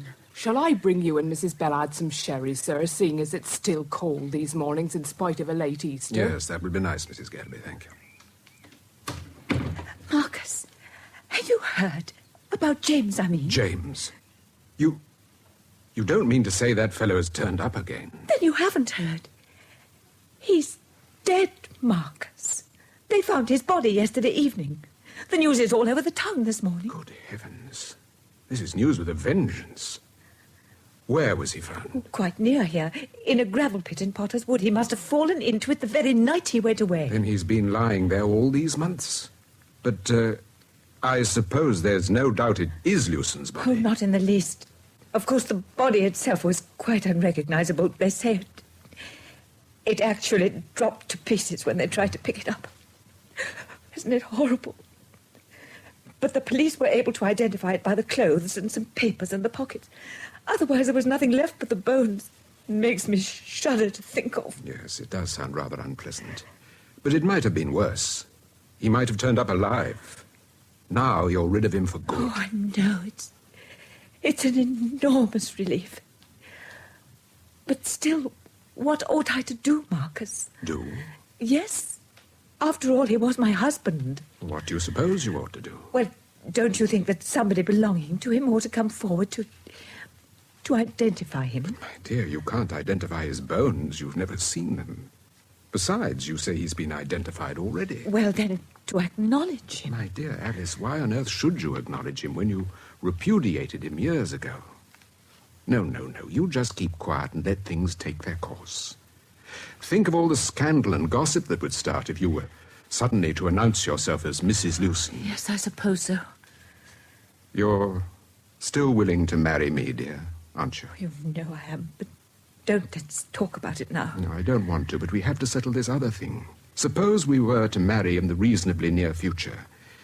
If you had made known the fact that you were Lewson's wife, and if it should turn out that Lewson met his death by foul means, what do you imagine people would say then? Of course. They'd say we'd conspired to get him out of the way. Oh, Marcus, you are clever. I'm glad I came and consulted you. Sherry for you, sir and madam, and ratifee biscuits. Oh, thank you so much, Mrs. Gadby. Put it down there, please.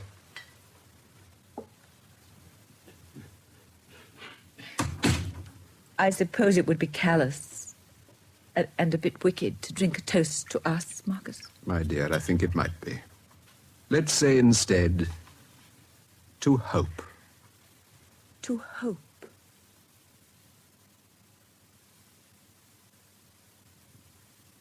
An inquest on the body is to be held at the Town Hall, Borley, on Thursday next at 3 p.m., when the mystery of the disappearance and death will no doubt be elucidated. Well, Polton, there's your fishy customer run to earth at last. Yes, Doctor, but you don't sound as if you'd quite the same opinion as the reporter had. Your detective instincts are growing, Polton. I haven't. Then you don't think he... I don't think anything at the moment. Except that if this is indeed James Lewson's body, my previous conclusions have been sadly mistaken. Then no crime may have been committed? I fear a serious crime may have been committed, Polton. If not two crimes. Then shall you be going down to the inquest, sir? Almost certainly, unless I have any previous engagements for Thursday. Oh, none that can't easily be put off. I particularly wish to go, Polton, because this item of news has rather changed my position with regard to this case. How, Doctor, if I may ask? All I can tell you at the moment is that hitherto my attitude to it has been that of a spectator, of an academic investigator at the most.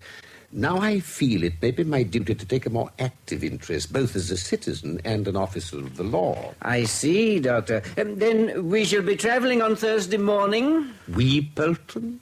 Well, I thought perhaps your research case and any documents I might come in useful. But if you would rather I remained here... No, of course you shall come. And now if you will kindly take this brief round to Mr. Anstey and tell him I've made a few notes on it for his benefit.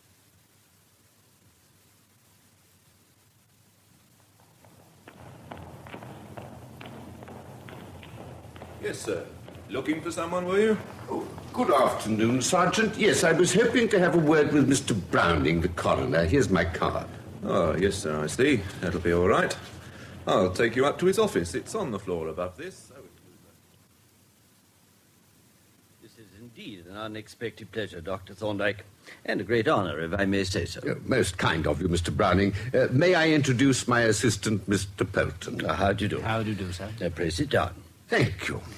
Well, have you come down to lend us a hand in solving the mystery, Doctor? Oh, is there a mystery? Well, no, there isn't, except how the poor fellow came to be wandering about the wood in the dark.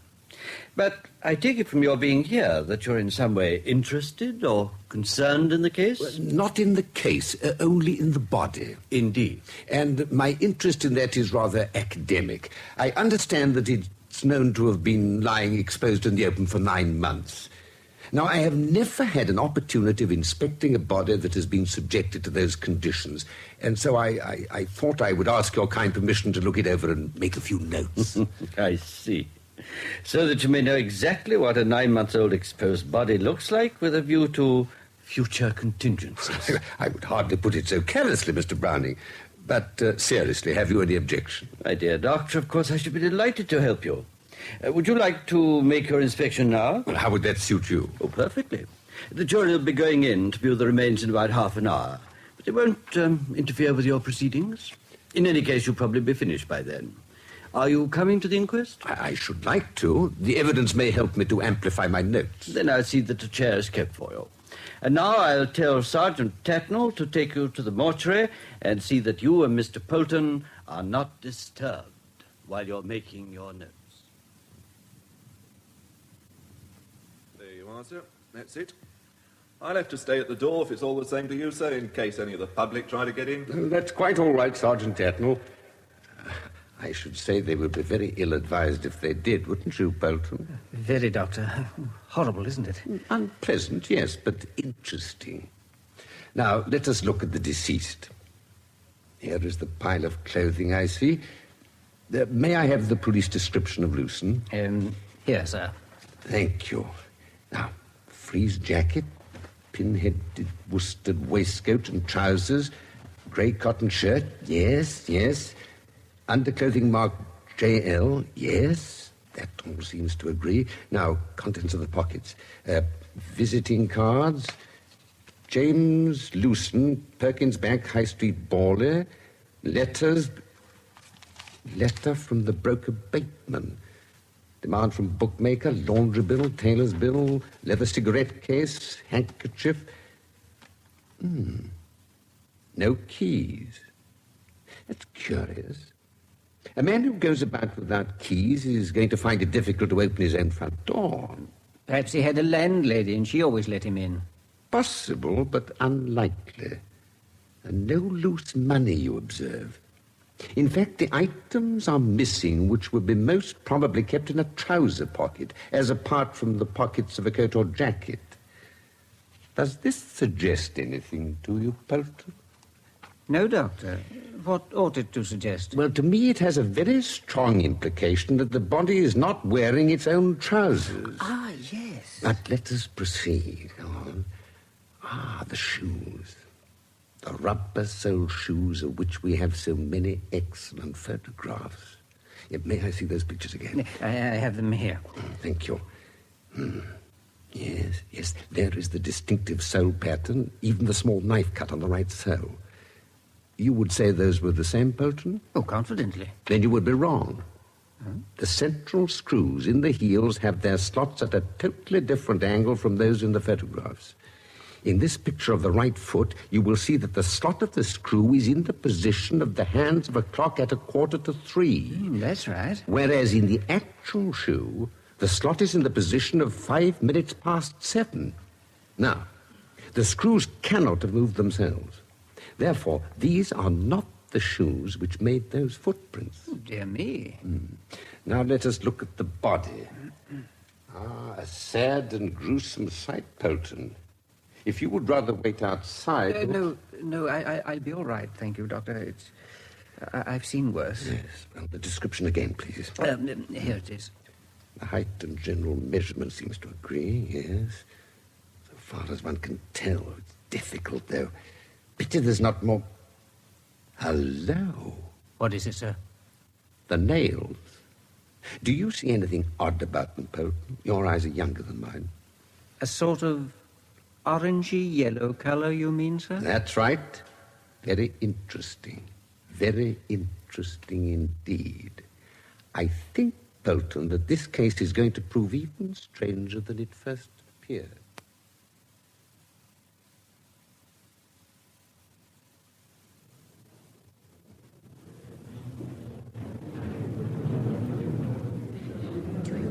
we're really wise to sit together, Marcus. Oh, I see no reason why not. People know we're friends. It would look odd if we sat separately. You're probably right. Oh, look, there's Mr. Browning coming in. I know his wife. She's in the ladies' working party at church. Who's that with him, I wonder? Which one? The tall, grey-haired man with the kind face. Perhaps he's an expert they've called in.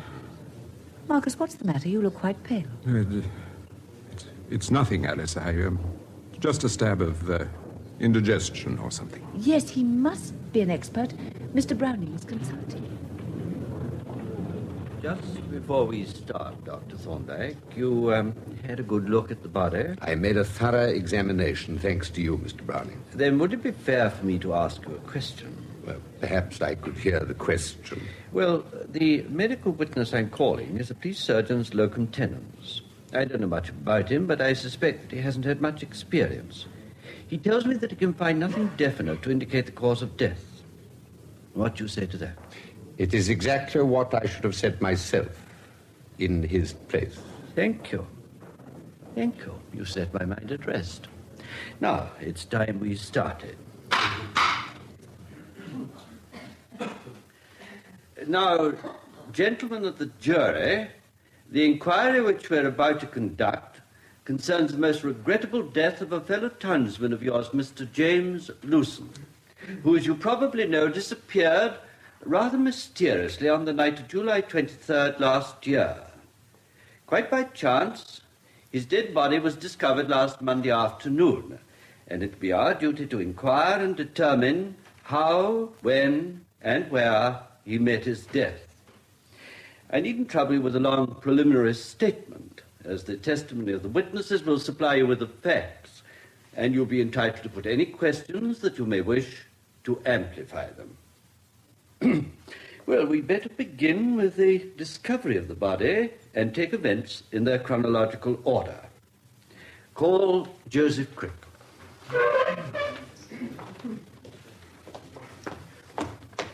Take the book in your right hand. Do you swear by Almighty God the evidence you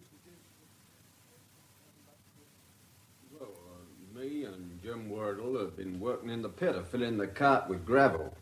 We filled the last cart and seen her off, and then as 'twere getting on for knocking off time, we lights our pipes and goes for a stroll round.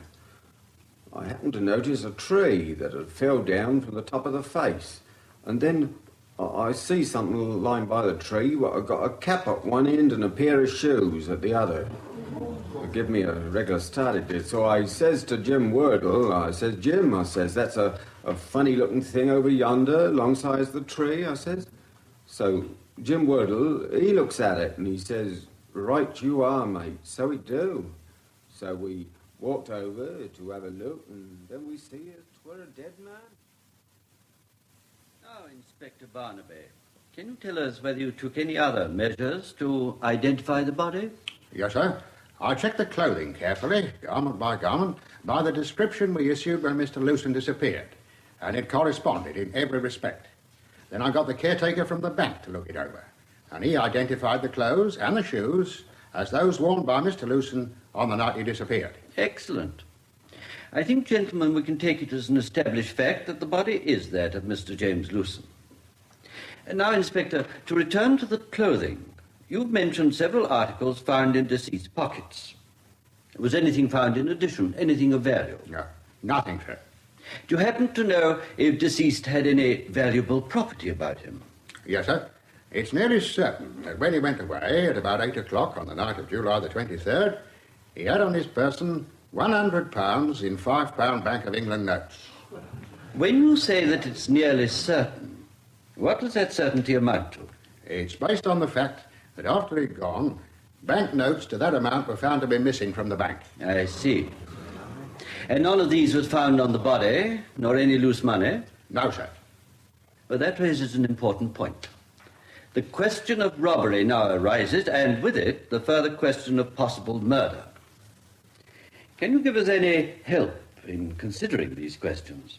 Well, sir, I'll form certain opinions, sir, but of course it's a matter of guesswork. Oh, never mind, Inspector. A coroner's court is not bound by the strict rules of evidence. Let us hear your view. Well, sir, my opinion is that the deceased met his death by accident the night he went away. I think he fell into the pit in the dark, dislodging a lot of gravel and pulling the small tree down with him. Go on. Then I think that about a month later, some tramp found the body and went through the pockets. And when he found the notes, he cleared off and said nothing about having seen the body.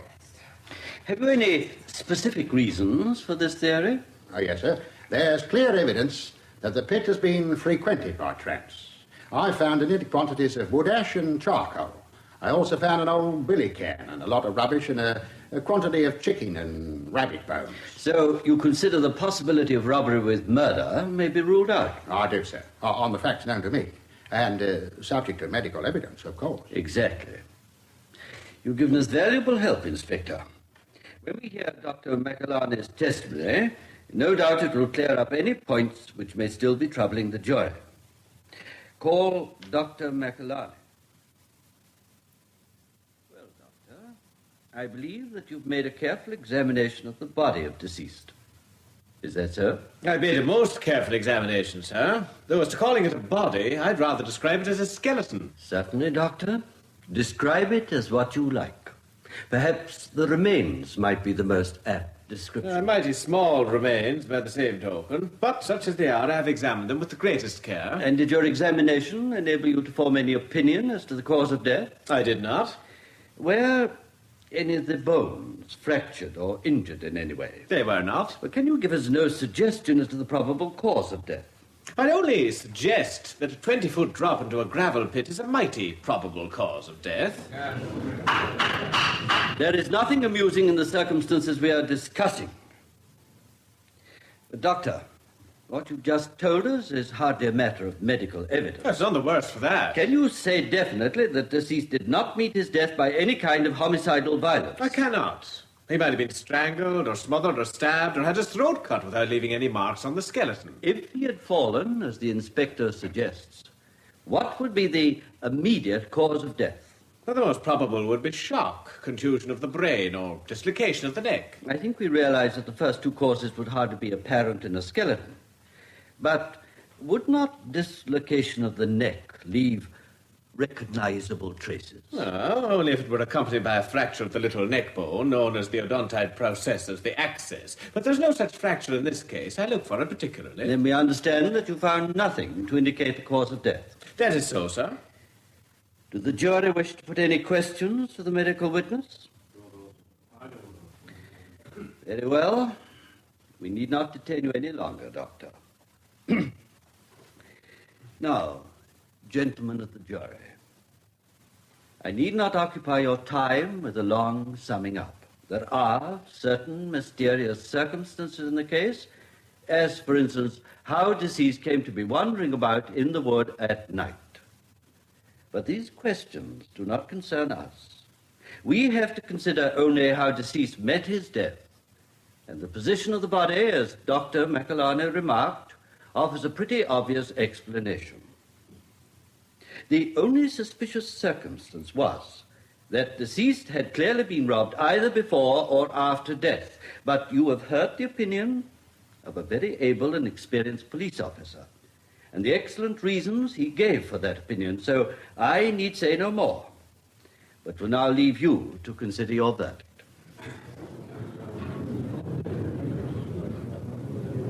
You found that interesting, Pelton? Oh, deeply, Doctor. So did I. It appeared to me a fascinating study in the perverting effect on judgment of an unconscious bias created by the suggestive power of a known set of circumstances. Indeed, sir? Yes. All the evidence that has been given was true. All the inferences were sound and proper inferences. Yet the conclusion which will be arrived at will be wildly erroneous. If you say so, Doctor. So James just fell into that pit.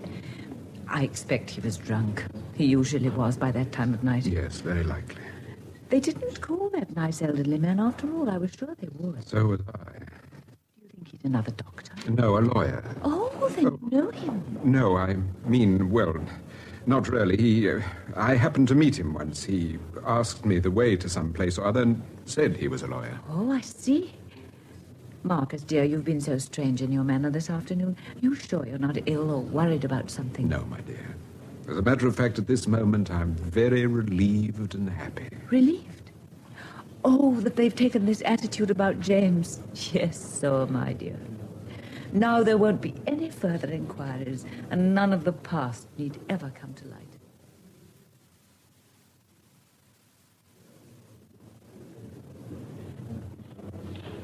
If you please, sir, we're agreed upon our verdict.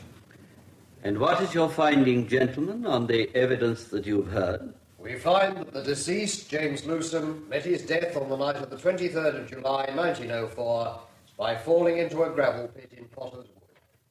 Yes. It amounts to a verdict of death by misadventure, and a very proper verdict, too, in my opinion. I must thank you, gentlemen, for your attendance and for the careful consideration which you've given to this inquiry. And I may take this opportunity of telling you, what I'm sure you'll all be glad to hear, that the directors of Perkins Bank have generously undertaken to have the funeral conducted at their expense.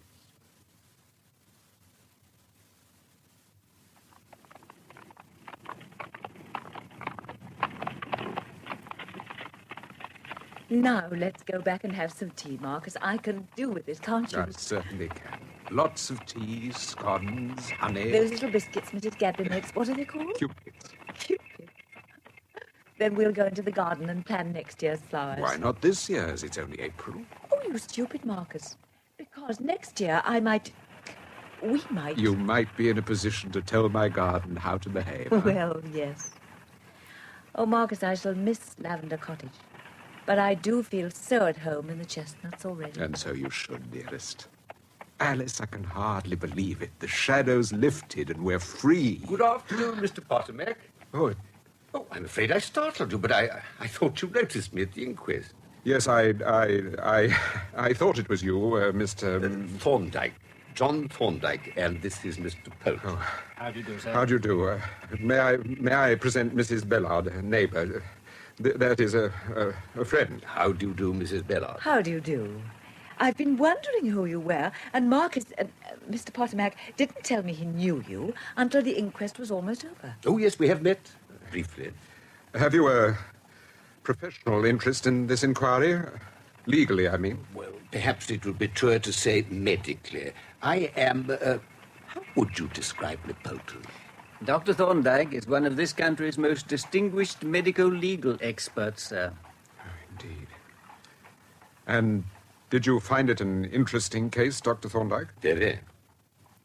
Any feature of it in particular? Well, there was such a wealth of curious matter that I find it difficult to single out any one point in particular. It reminded me somewhat of another case in which I was personally involved. Perhaps you recall it, Polton. The curious history of Mrs. Angelina Froude, Doctor? Correct. And it recalled to me even more another most remarkable case, which was told me in great detail by a legal friend of mine. Indeed. What were the special features in that case? Well, it was a singular affair altogether. My friend used to refer to it whimsically as the case of the dead man who was alive and the live man who was dead. It sounds like a contradiction. It does, I know. Mr. Pottermack, an idea has occurred to me. I feel sure some instinct tells me that you would be deeply interested in the details of this case. It's a long story and highly confidential. Would you like to hear it? Yes. Then I suggest we adjourn to some place where we can discuss it in strict privacy. I do apologize, Mrs. Bellard, but I'm sure you will understand. Yes, of course. If I may suggest it, Polton here would be delighted to escort you to the Tudor Rose Tea Room, a most respectable establishment, which I recall is in Church Street, and there entertain you tea. Am I right, Polton? I shall be charmed, Doctor. That's very kind of you. Come and see me this evening, Marcus. And it isn't bad news, is it? No, dear. Don't worry, Alice. Alice, I love you so much. Well, shall we be going? Where do you suggest, Mr. Pottermack? Perhaps you'd care to take tea with me in my garden. There we can be quite alone. Oh, I accept with great pleasure. Polton, you will find me with Mr. Pottermack at the Chestnuts 20 minutes before the 5:30 London train. Very good, sir. An excellent idea of yours, Mr. Potomac. I shall be re-entering that very gate through which I had the fortune to make your acquaintance so many months ago.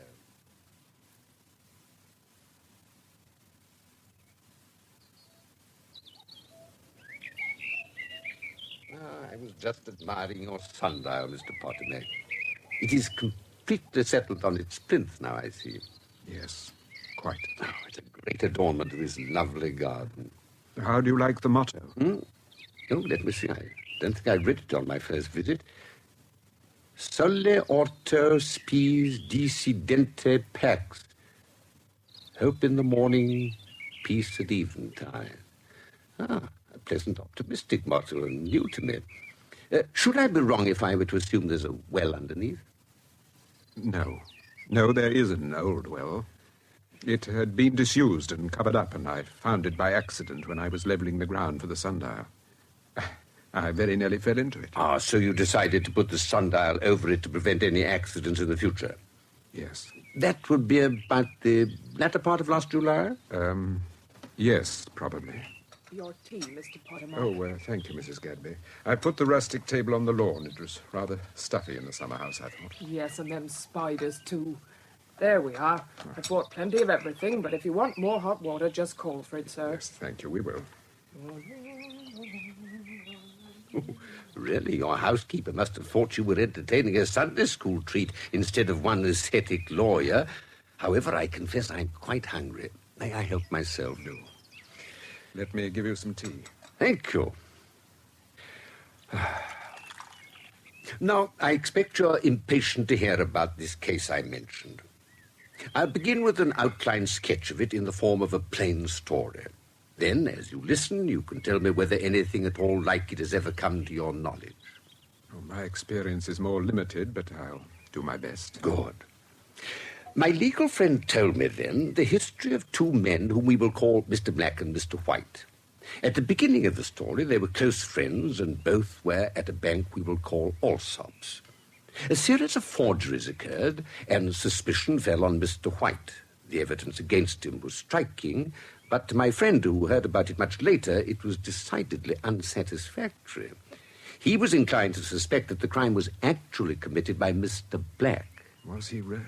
However, the jury found Mr. White guilty, and he was sentenced to 5 years' penal servitude.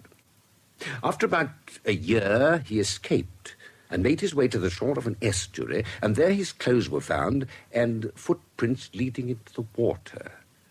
A body was washed up, and Mr. White was written off the records at Scotland Yard as a dead man.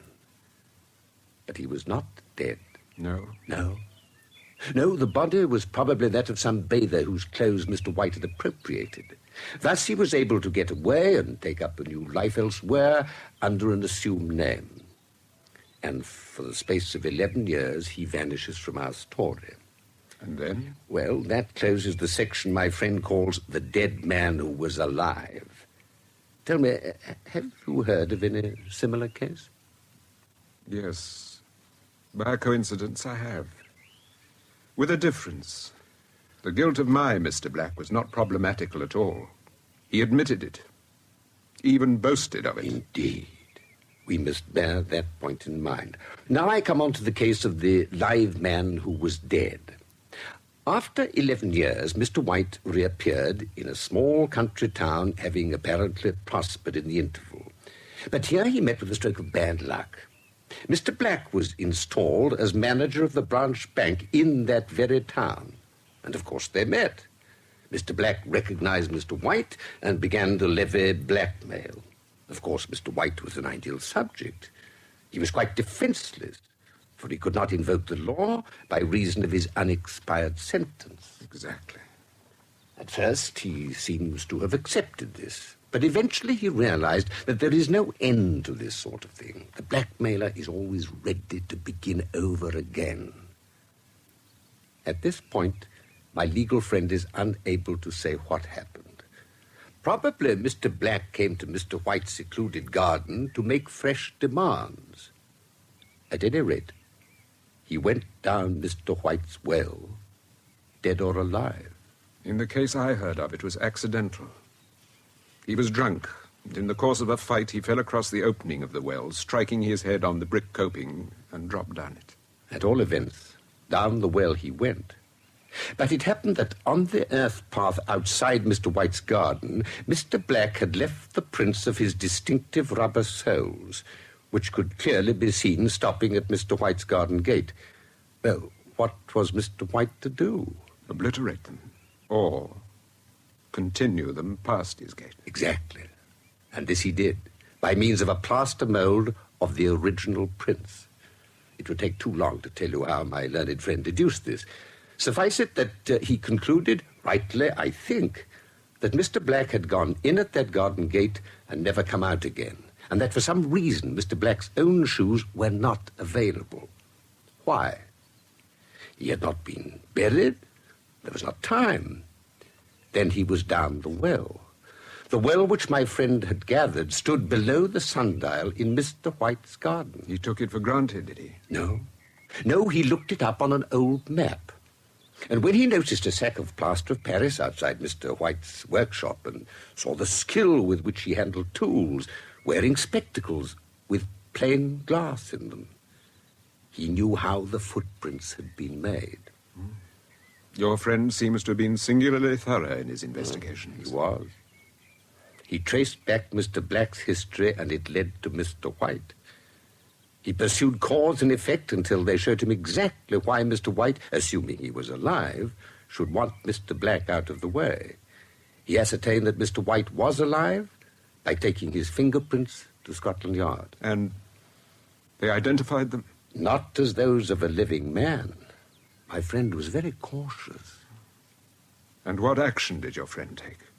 At this stage, none. He considered it perfectly clear that Mr. White ought never to have been a convict at all. As to the killing of Mr. Black, that might well have been accidental, as in your case it was. The law offered Mr. White no protection, no remedy, and my friend thought him right to have protected himself as best he could.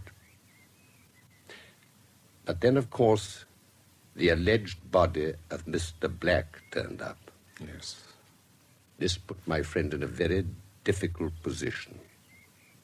Even if it were not Mr. Black's body, it was someone's body, and it seemed to imply a previous crime. So your friend attended the inquest? Yes, and very relieved he was to find that the body was no more nor less than that of an Egyptian mummy. But how did he know that? Because the finger and toenails were stained with henna. The ethmoid bones bore signs of the embalming process and one or two further signs. Dear me. And Mr. White thought he was so clever. So indeed he was. But one thing my legal friend could not understand was this. Why did Mr. White put the mummy there at all? Because Mr. Black had married by trickery the girl whom Mr. White loved, and who loved him. Because Mr. White had found her again on his return to England. Still married to Black, but separated from him and being done for money by him. Because, even when the shadow of the blackmailer was lifted from Mr. White, he still could not marry her, so long as Black was thought to be alive. I see. My friend never thought of that.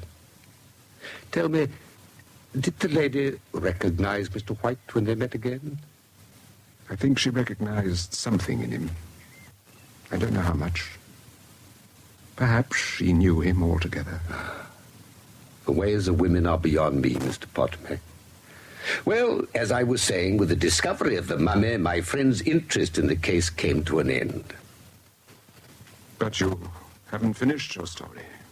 Why, what have I forgotten? You haven't told me what became of Mr. White. I think we can read from your sundial his history in a nutshell. What? Where? At the going down of the sun, peace. He married his old love and lived happy ever after. Thank you. Thank you, Dr. Thorndyke. That was Anthony Nichols as Dr. Thorndyke and Peter Cook as Marcus Potomac in Mr. Potomac's Oversight, adapted by Molly Hardwick from the novel by R. Austin Freeman. The rest of the cast was as follows. Polton, Will Layton. Gallett, Harold Rees.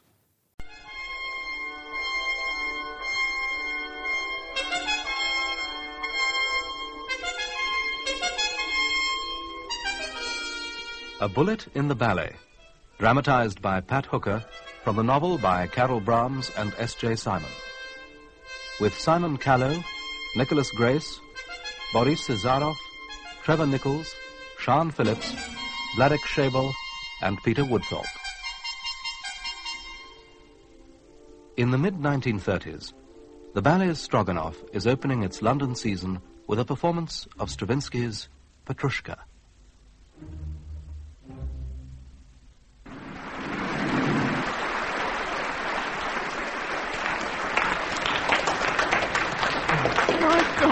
He died on the beat. What? Palouk. He usually dies 2 beats late. A poor performance, I thought. The death scene was singularly unconvincing. And his passion for the doll, distinctly lukewarm. It is.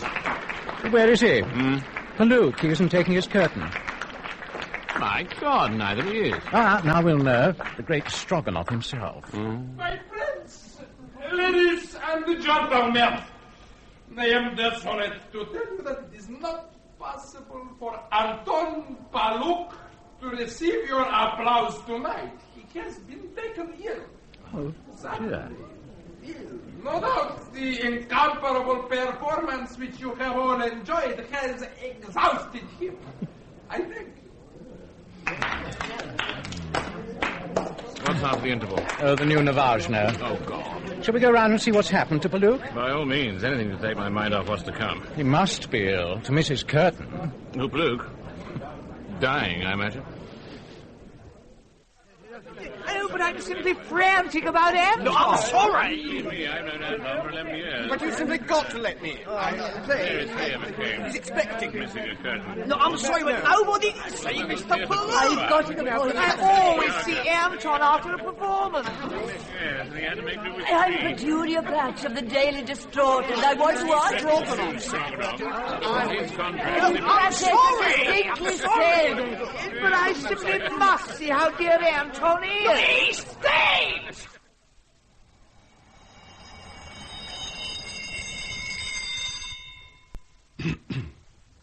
Now, Mr. Stroganoff, we have a rough idea of what happened, but we'll need a statement from you, of course, and from any members of your company who may have seen anything unusual. Now, first, the name of the deceased was Anton Palouk. Is that correct? Ah, yes, poor Anton. He is in his dressing room now for the last time. I thought he was shot on the stage. But naturellement, when the spirit of Petrushka dies, so died Anton. For once, his timing, it was perfect. It was lucky. Was it not that it was the end of the ballet, so the audience, they know nothing and are happy? Mr. Stroganoff, do you mean to tell me that you have moved the body? But of course. You cannot have a body in Ajax. And anyway, the decor, it is different. Ajax? You have not yet heard of the Ajax? Our new ballet, especially created for our London season. Attendez! You comprehend, it depicts Ajax wrestling with the lightning. My choreographer, Nevajno, he's a genius of the... Excuse me. Am I to understand that you have moved the body and changed the decor and calmly gone on with the performance? We are well organized, yes? Mr. Stroganoff, I don't think you quite understand. In England, the police like to see everything as it was at the time of the murder. And now this is no longer possible. Mais oui, pour nous, tout est possible. All will be put back on Wednesday week. Wednesday week? Sure, we get Petrushka again then, for Benoit himself, if he come. To who shall dance Petrushka now that Anton is dead? I cannot decide. Pavel Bunia? Perhaps. But then maybe he is too young, no? No. Mr. Stroganoff. Excuse me, Inspector. Yes, Sergeant? Sir, the surgeon has finished with the body. I'll be with him in a moment.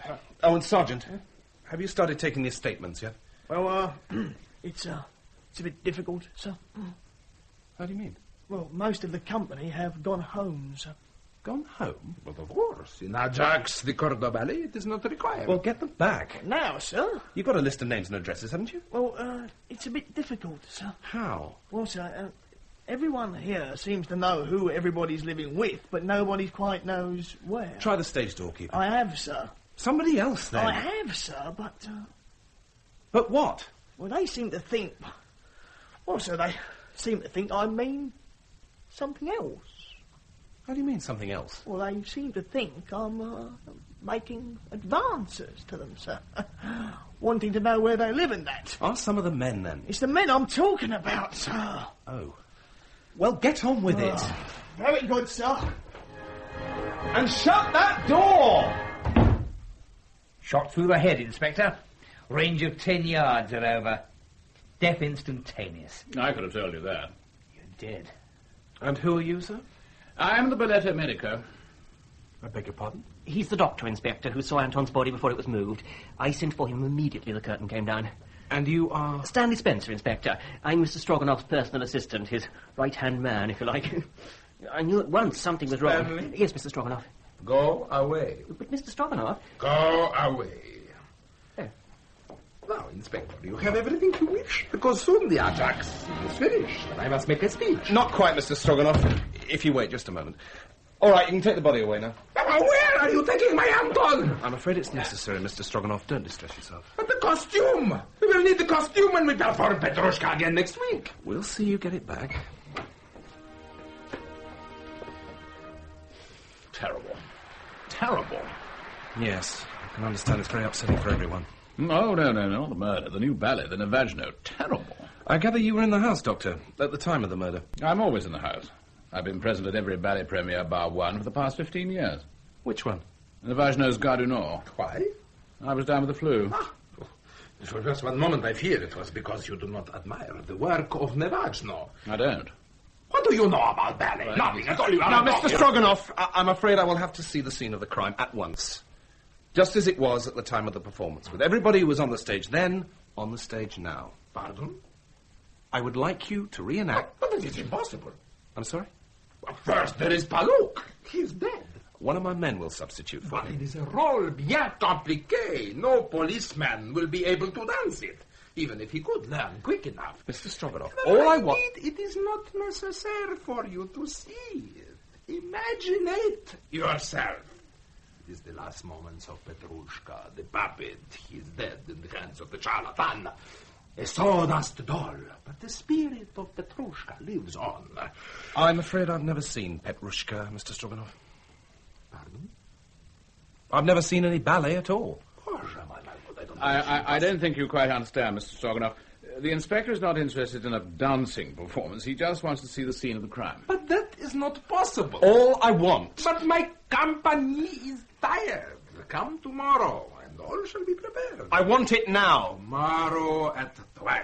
And even so, it is a great favor I do you, for we should at that moment rehearse Giselle.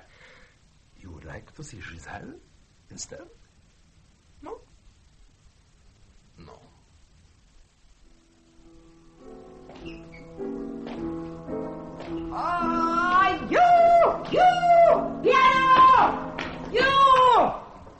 When I say ta-ta-ta-ta, I mean ta-ta-ta-ta, not to-to-to. You play toodaloo all the time. Now then, once more. But more.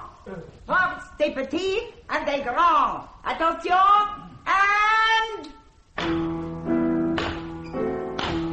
Vite! Vite! Madame! Oh, go away! Ma belle! Presently there comes here a young man who has never seen Petrushka. But a good boy, quand même. He is from the police and has come to arrange an assassin for us. We must help him all we can. It is for him that we do the last act of Petrushka this morning. Why only the last act? Is the rest not good enough for him? It is not for the dance that he come to see. It is because... I forget why, because still that is not important. What I wish to say is that this young man will surely ask you many questions. The police, they always ask questions. But this time, my passport is perfect. You must be careful what you tell him. Me? I am discreet. Yeah, of course, darling, but you like to talk, no? So do not tell him our secrets. That Rubinska, she is over 17, nor that I have not yet signed the contract with America, that Anton wanted to leave us to form his own company, that... Mr. Stroganoff! Oh, this is the policeman? Class! Arrêtez! I am Marinskaya. Meet me. Ah, it is our nice young man who has never seen Petrushka. You have slept well, no? I did not close an eye. First there was poor Anton who was murdered. And then there was my husband who would keep on talking. Butchik! This young man and I have business together. We go to my dressing room. You take the class. Enchanté. Policeman, come. Reste! En bas de montée! Vite! Vite! He is a good teacher, my husband. Not as good as me, but still good. He knows my method.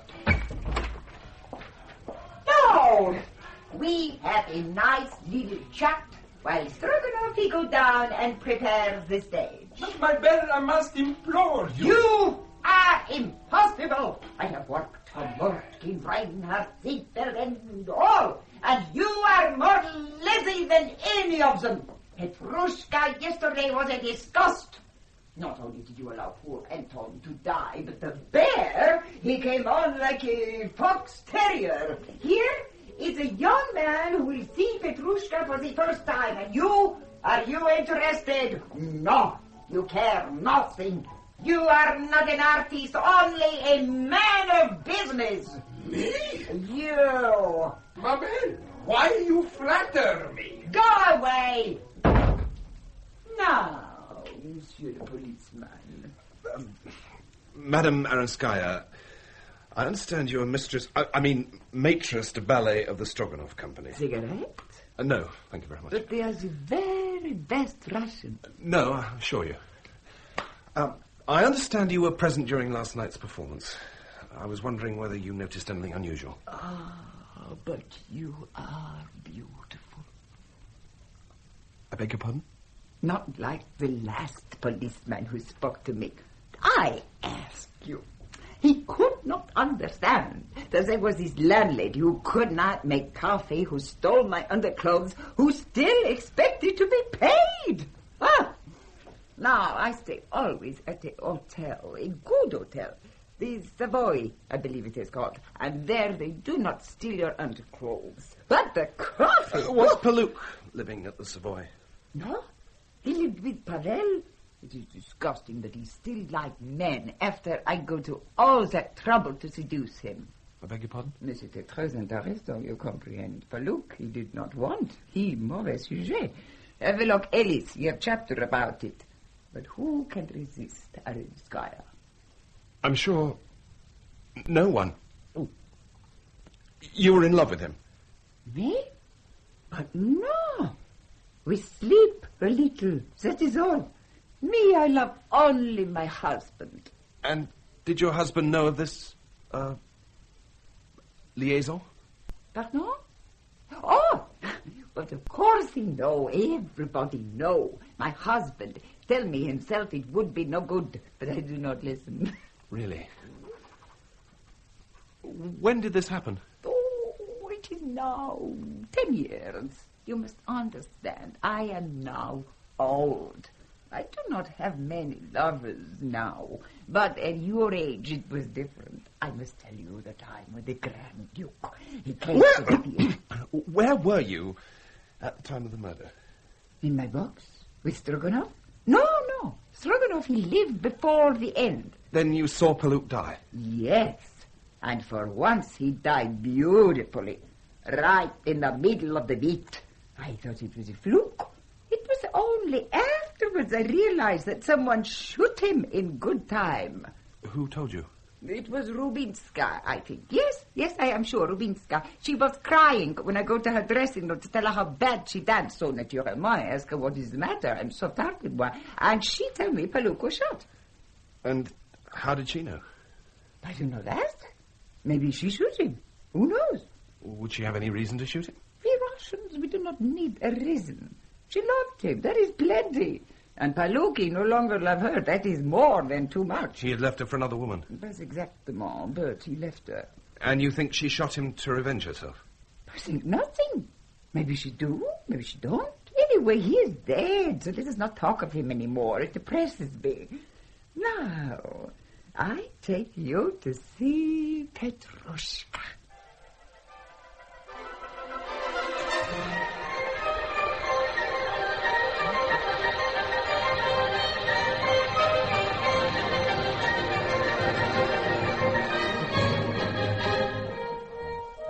Were all those people on stage at the time?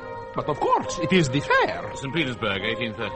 And up on those balconies at the side of the stage? All people wish to see the fair. You comprehend? Well,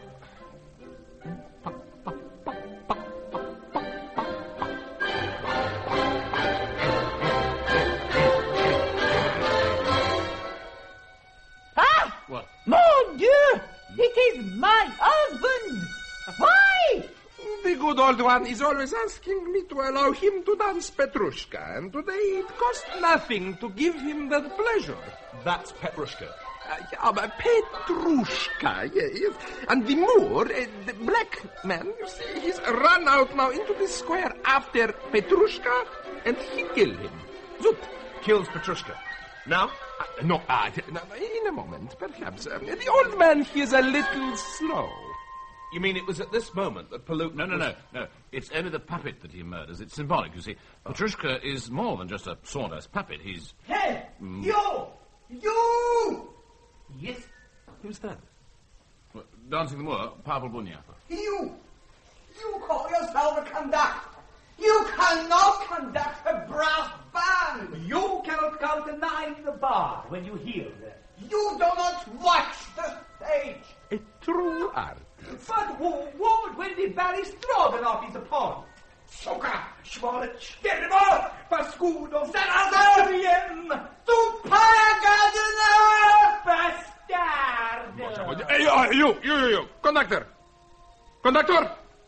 Yes? Yes, you shall not annoy any more of my dancers.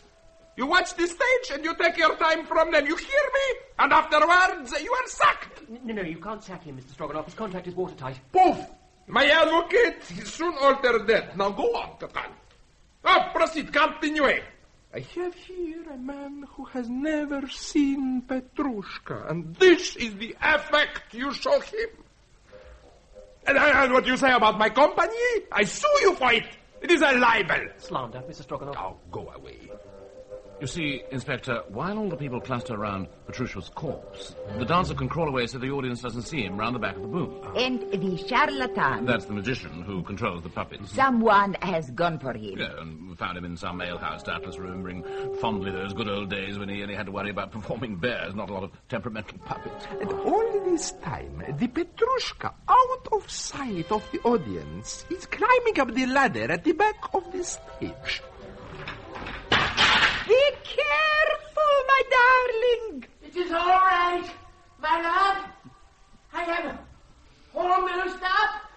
And now, my friends, all can see that the charlatan holds in his hand only a lifeless dummy, that nobody has been killed after all, and they drift away again. Where to? Who knows? The wings? Backstage? Who cares? Of course, the concept of the work is intellectually very interesting. It's really the conflict between art and life. What is art, what is real? Is Petrushka simply canvas and sawdust, called into life by the magician, or is he the dumb soul of man in torment, struggling to fulfill his role in the eternal cosmos? Yes, I see. The key character, of course, is the magician. He's the borderline between truth and illusion. He loves, you comprehend, Petrushka. Yes. And this has made him human. And though the Moor has killed him, the spirit of Petrushka lives on. Above the boot he appears, screaming in agony, calling on all men to know that he is no stuffed dummy, but a living soul. And only now does he truly die. Did Paluk move his head about in all directions like that in the part? No, not like that. Much better. Oh, my God.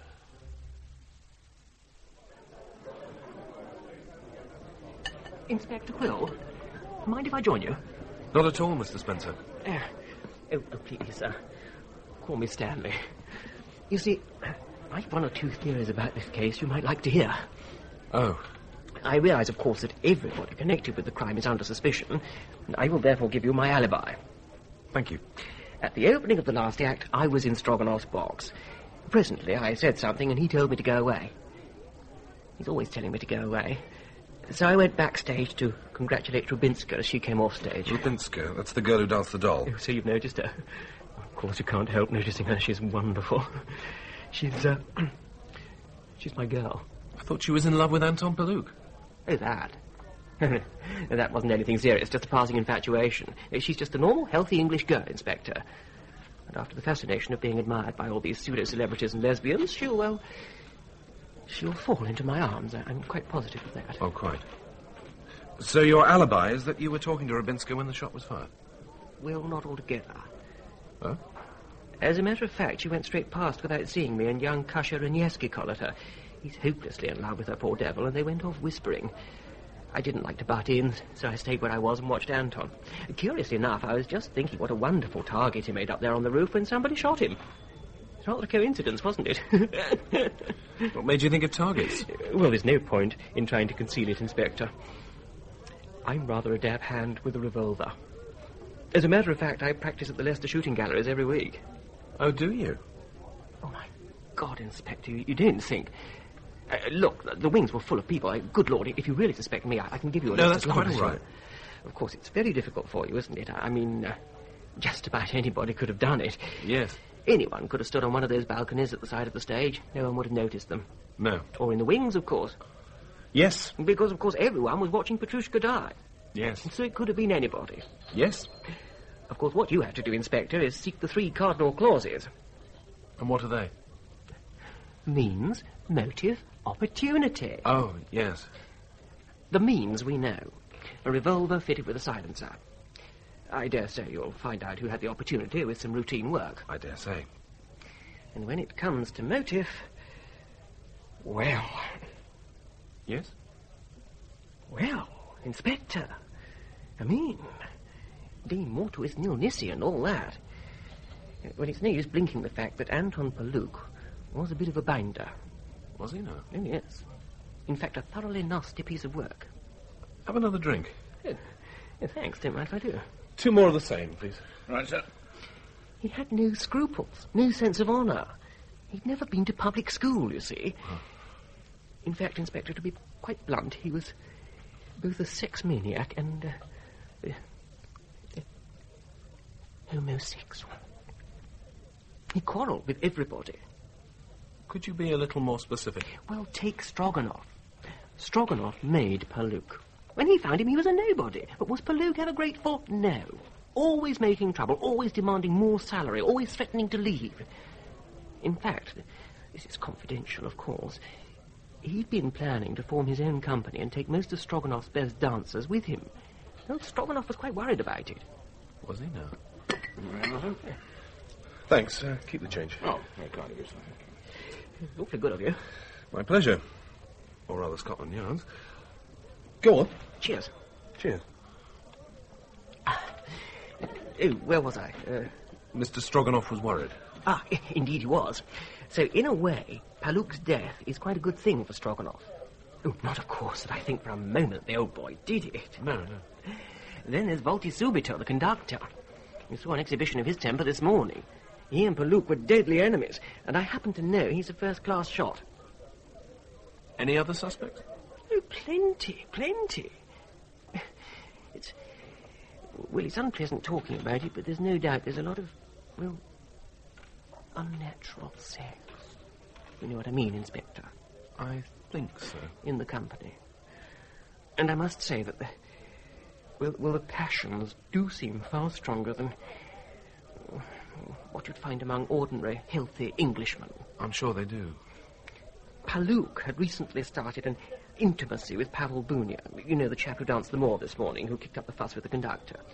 And Pavel's dresser, a fellow called Serge Appelzine, isn't taking it too well. Oh. I gather he and Pavel... Well, you know what I mean. I mean, Appelzine had even stopped watching Palouk dance. And then Pavel himself... Well, Palouk was taking rather an interest in young Kasha Ranievsky, and he threw a fit of hysteria and threatened to kill Palouk if he was ever untrue to him. In fact, they had a further row about it just before the fatal act.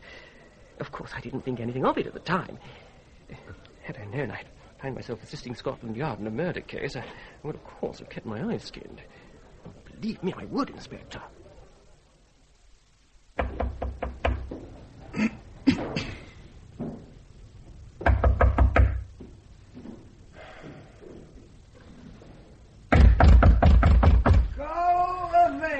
In the name of the law, Mr. Bunya. Oh, Mr. Inspector, it is nice of you to call. I really came to congratulate you on your dancing of the Moor this morning, Mr. Bunya. Come in. Whiskey in soda? There is no soda or whiskey. Never mind. We will make you Russian tea instead. Serge, the kettle. I gather this gentleman is... My dresser. Serge Appelzine. How do you do? Serge, the kettle. It is terrible, is it not? What? Palouk. He was my best friend. But do not let him hear. He's jealous, that one. Quite. What an artiste. What a dancer. His death. It is a loss irreparable to the company. It is true that I shall dance Petrushka as well as he, maybe better. But who now shall dance the Moor? Well, it's only a small part. Isn't it? Small part? Inspector! I beg your pardon? The Moor. It is the most difficult role in the ballet. Every educated person knows that. Please. He's symbolic. He has a scene all to himself. And a pas de deux. He's subtle. He must depict passion. There is no one in the company except Pavel subtle enough to take him. No one. What about Kasha Ranievsky? Kasha Ranievsky? But he is impossible. A clumsy elephant. No dancer. Just a calamity. And it is a mistake to suppose that Palouk admired him. He was only being kind. And anyway, he was no judge of a dancer. And yet I hear that Palouk was engaging him to dance leading roles in his new company. The new company. That is funny. Very funny. The leading roles. I do not think. Now that Anton is dead, it is assuredly I who will form the new company, and Kasha Ranievsky will not be in the company at all. Ah. I'd like to ask you a few questions about the time Palouk died. Alas, we know nothing. Inspector, whiskey and soda? Not on duty, thank you. That's good, because there is no whiskey and soda. Russian tea? No, thank you. Mr. Stroganoff. Our assassin, you have found him, no? We're doing our best. The inquest is on Friday, by the way. What is that? It's an official inquiry into the cause of death. But for what purpose? We know already. Anton is shot. In spite of that, I'm afraid your presence will be necessary. Mon ami, cela ne m'amuse pas. And besides that, I'm too busy. We are to do Petrushka again on Thursday, you comprehend. My press agent said this is good idea. He said good publicity, that Anton die. And we must give another performance of Petrushka damn quick, while the iron, it is warm. Me, I hesitate. Until Stanley say it is no good, the British public not like, then I realize it is. Good idea. So we give extra performance. I'm afraid you must attend the inquest, Mr. Stroganoff. It won't take long, and anyway, they'll pay you for it. Oh, the money, it interests me not. I am an artist. How much? Well... Perhaps I come. Yes, perhaps. I tell them my theory. Theory? I tell you. Today, when I lunch, I begin suddenly to think, who, I ask myself, would want to kill Paluk? Everybody, I answer. But who would want to kill him especially? I continue. Well, there is still many people. There is even myself, but me, I do not suspect myself, so I know it must be somebody else. I follow your reasoning. It is clear, no? Then I ask myself, is it Stanley? No, he's too stupid. Arenskaya? No. Puchik? No. Kasha? Pavel? Nevajna? No. The Cordo Ballet? No, they work too hard. The little Rubinska? No. But the mother of Rubinska? Ah! I tell myself, here is a different color of a cow. Our assassin, assurément. She is him. And your reasons? You English always, you want reasons. For me, it is enough that I suspect. But what makes you suspect? Yesterday, she came to me before the performance and asked to borrow my revolver. She always asks for something, so I lend it to her and think nothing of it. I'm sorry, Mr. Stroganoff, but I find that altogether incredible. All right, that I invent. But now, I tell you the truth. And mind it is the truth. The truth. It is, you will understand la scandale, so you must not repeat. You will be discreet, no? Oh, very discreet. Until last year, you comprehend. The little Rubinska, she danced this one queen comme une petite vierge. No good. Often I tell her so, my child, I tell her, you must take for yourself a lover. And I select for her many estimable young men. But always she refused. This English girl, so respectable. But then, suddenly, I notice she dance right. So I inquire. And to my disgust, it is Anton. Alas, I say that is bad. Anton will tire soon, and poof, off he go. So? So I warned the mother, and can you comprehend this? The mother, she do not know about the affair. At first, she will not believe. And then she talk about marriage. If the villain will not marry her daughter, she says, she will strangle him with her own hands. But she shoot him instead. You see? Yes, that's very interesting, Mr. Stroganoff. But was she near the stage at the time? But of course. That one, she is always near the stage when her daughter is dancing. Other mothers, they obey, but this one, never. Besides, she have a part in Petrushka, alas, and she stand on the balcony to wave a scarf. Only this time, she wave a pistol. Then she was on the balcony last night? Naturellement, I tell you, always... Mr. Stroganoff, is it correct that you have given Anton's dressing room to that man? Which man? Mother, please. Pavel! Pavel! I do not give him. I only lend That him. is a lie, and you know it. All right, it is a lie. I give it to Pavel. Now, what you do? I will tell you what I will do. I will tell you what I will do. Maybe you like your contract back, no? Exactly. Unless that creature is out of that dressing room tonight, I go tomorrow. Alone? With my daughter. She shall not dance for you again. Oh. Further, she shall not dance for you tonight. What? Mother, aren't we being rather hasty? What? It is the first time I've danced Swan Lake since... And all London must see how the little Rubinska danced the Swan Queen now that she... After all, Pavel is a star. Besides, his lifts are magnificent. Épatant. Lifts!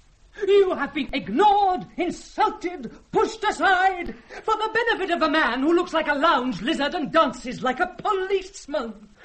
And all you can do is rant about his lifts. They are very important lifts. Not so important like elevation. And not so important as the matter of the dressing room. A good elevation, it is a quarter of the combat.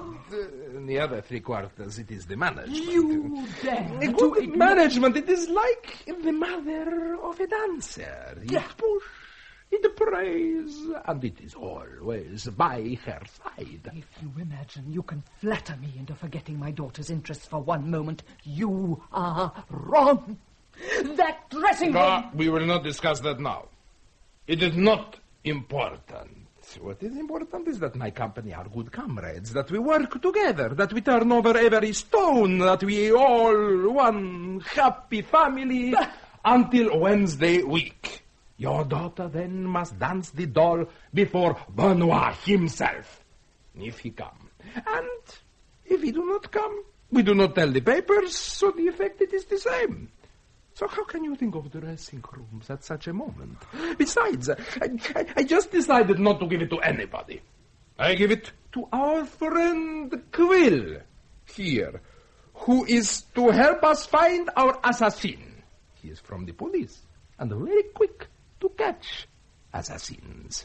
Soon he will ask you many questions bien embarrassant, are you not, Monsieur l'Inspecteur? Well, not just... I will not have my daughter worried before a performance. She must have calm and rest. After the performance, we may have to put up with you, Inspector, but not now. Come, darling. Poof. Yes. Poof. Now that you have seen her, you are convinced that she is assassin, no? Not quite convinced, no. Mr. Stroganoff, you said she was on the balcony last night. Sure, I see her with my own eyes. So you were in the wings? Sometimes in the wings, sometimes in the box, sometimes I talk to the critics. Me, I am everywhere.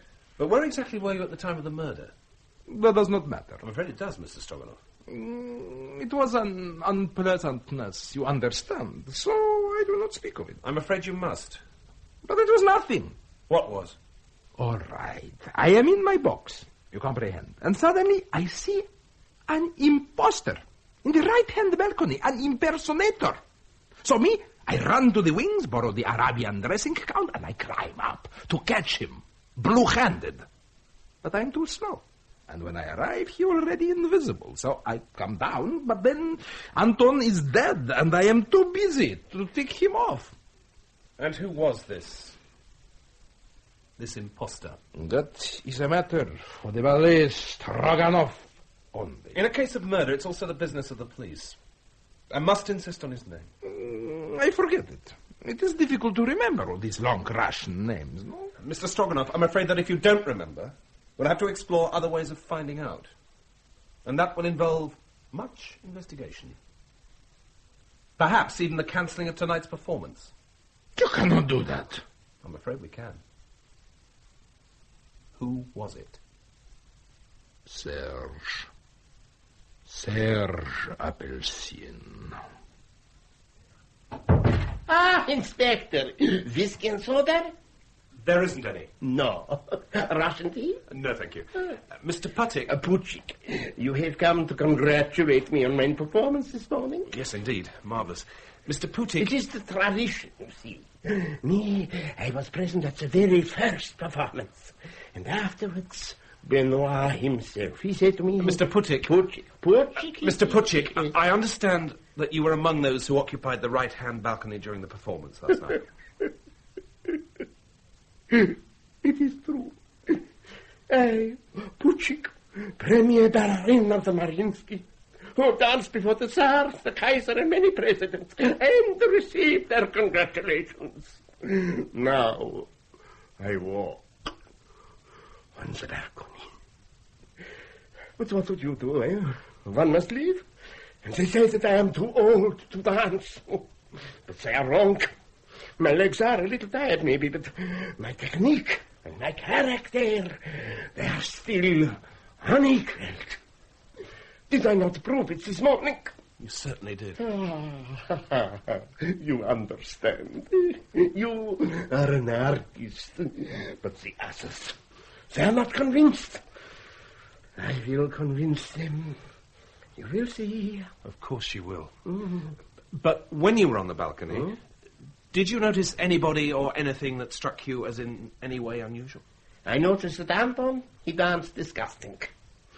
But that is not unusual. He always danced disgusting. When I remember the Petrushkas there have been, Nijinsky, Von Wojciechowski, myself, And then, Anton Paluk. Oh, my blood, it simmered like the samovar. His lips... I've been informed that you and Paluk were not on the best of terms, Mr. Puchik. It is a lie. We never speak for each other. And why was that? Il est peu intéressant. It was just, what you say, a consider. We have nothing in common. Your wife found him interesting. My wife thinks as I do. She always afraid he dropped the ballerina. But he only do it once. In Aurora. It was Durakova. And the things she said to him afterwards. Anton explained later that he was sussled. But for a dancer, that is no excuse. Still, your wife thought more of him as a man than as a dancer. No. It is 10 years since she slept with him. And you have forgotten and forgiven? Forgotten? No, I never forget that. Go on. My wife and I, we often laugh at it still. You see, Anton, very bad in bed. Now, when I was a young man... Monsieur le detective. Whiskey and soda? There is no whiskey. Then we make him Russian tea. Thank you, but no, I It won't. matters nothing. You have some now. So, you come to see me already? I beg your pardon? You are what they call a quick worker. You make the mistake. He come to see me, and soon I give him my autograph. But no, he does not come to see you. You just hear. It is evident he come for me. Madam, you cannot possibly mean... He tried to make the rendezvous this morning. So now, Puchik, you must go away and leave us. No, really, no, let me. I'll go. It doesn't matter, really. Monsieur policeman! Huh? He was in a hurry that home. No?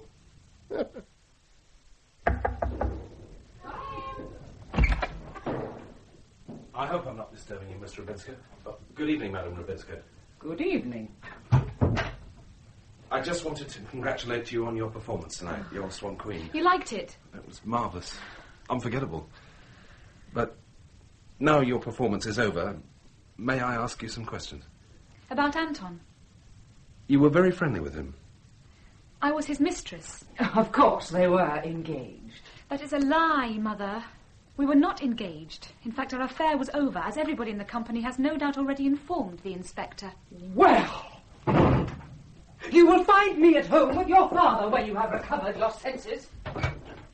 With some hot cocoa. That's the first time I've ever stood up to Mother. It's surprising how easy it is once you start. Now, what is it you would like to know? You understand, purely as a matter of routine, Of course. You're hoping that, as Anton's mistress, I might have something interesting to tell you. Well... But I doubt if I can tell you anything you haven't already heard from the others. And I was here in my dressing room at the time of the shot, so I didn't even see anything unusual. Do you mean that you didn't take your curtains? It's unheard of, I know, but I came straight back here after leaving the stage. And then Aranskaya came and found me. She found you crying? Yes, I was crying. Because Paluk was dead? I didn't know he was dead. I was crying because of something that happened during the performance.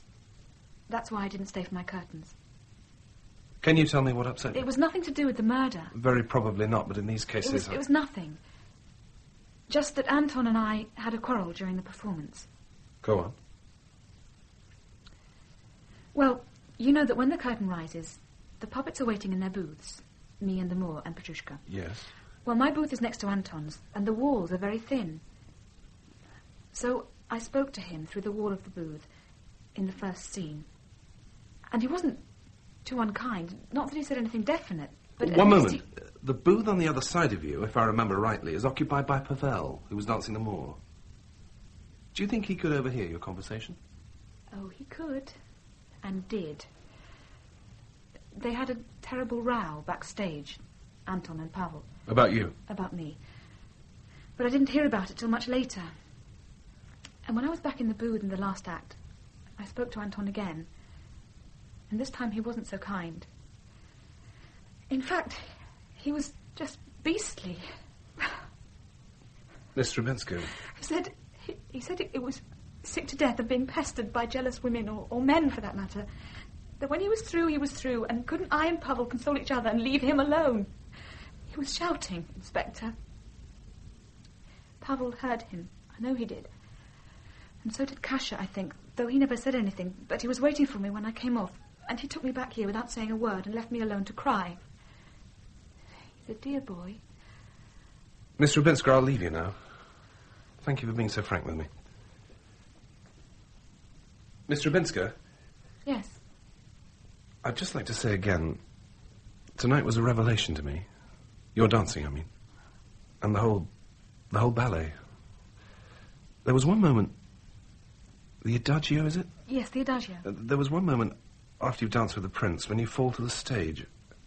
And the second cavalier, I think that's what he's called, catches you, and you lie across his arm.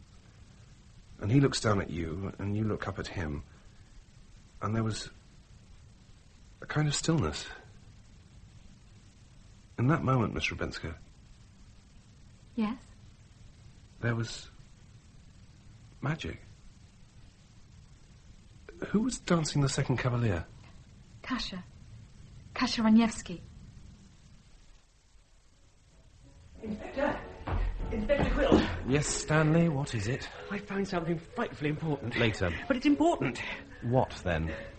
Look. My God. It's the gun that shot Paluk, isn't it? It could be. You remember not to touch it? Well, I did touch it at first in my excitement of finding it. But I only touched it a little, and I wiped it very carefully afterwards. Thank you. And where did you find it? In Pavel's dressing room. In the waste paper basket. The waste paper basket? After everyone had gone last night, I searched all the rooms. I found a lot of rather peculiar things. Why? We searched pretty thoroughly after the murder. You never know. I thought I might find something. And I did, didn't I? And now I suppose you're going to arrest Pavel, Go away. Mr. Appleton. My master is in class. I know. At the end of Petrushka, you were up on the right-hand balcony wearing a peasant's costume. Ah, it is a lie. You were seen. Well, it is true. I was up there. What of it? Only that this is a case of murder. Murder? I wanted to see the dancing. Why didn't you tell me this before? That is simple. It is against the rules that I go up. And also I had to borrow the costume. But why run risks just for a better view of Petrushka? Why? It is my favorite ballet. I suggest that you were on the balcony for an entirely different reason. No. You were up there to shoot Paluk. No. You were jealous of Paluk. No. Yes. I was jealous. All the world knows I am jealous.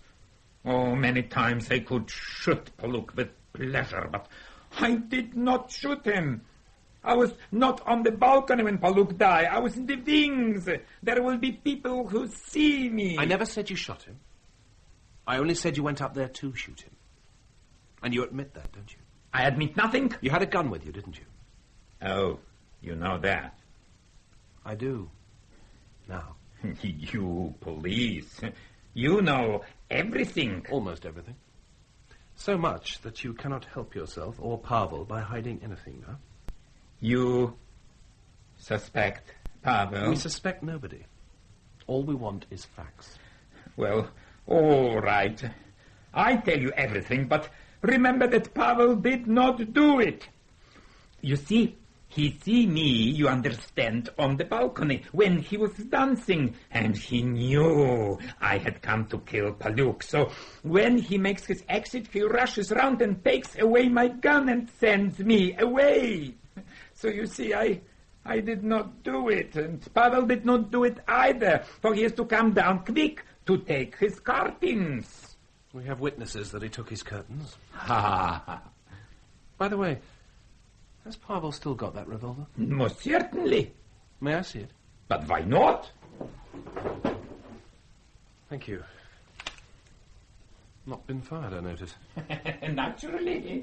I tell you, we did not do. Is this the only revolver your master possesses? That is so. Well, he buy bigger revolver the last time we were in London, but it got lost long ago. I see. Thank you very much. Please. Yes? Please, you do not speak to my master of this today. You see, my master must dance Petrushka tonight, and the audience will be critical. He must dance his best, and if he knows he has been suspect, it will upset him. He'll be excited, and that is bad for dancing. So please, you say nothing till after the performance.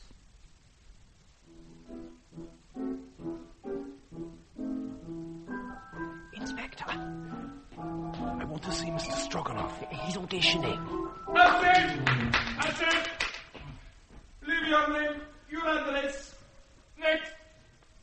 It's for the winter season at the Casino de la Bazouche.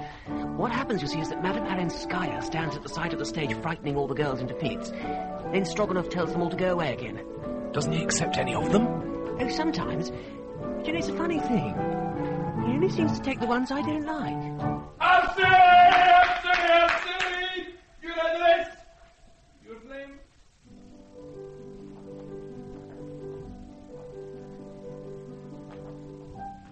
No, say, the Pavlova, arrêtez tout de suite, go away, get you out, you shall not even leave your address. Madame. What? I go now, I have suffered enough. You finish and send to me the girls that are the least bad. Mr. Stroganoff. Go away. Mr. Stroganoff. Mr. Stroganoff. Mr. Stroganoff. Go away. I am in conference with myself. Shall keep you a moment. Oh, Inspector, I thought you were Stanley whiskey and soda.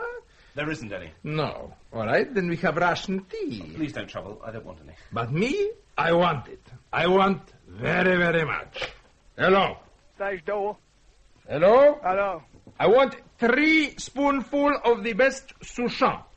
You will add the citron cut, mais très mince. Some sugar, de l'eau bien bouillante. Russian tea, okay.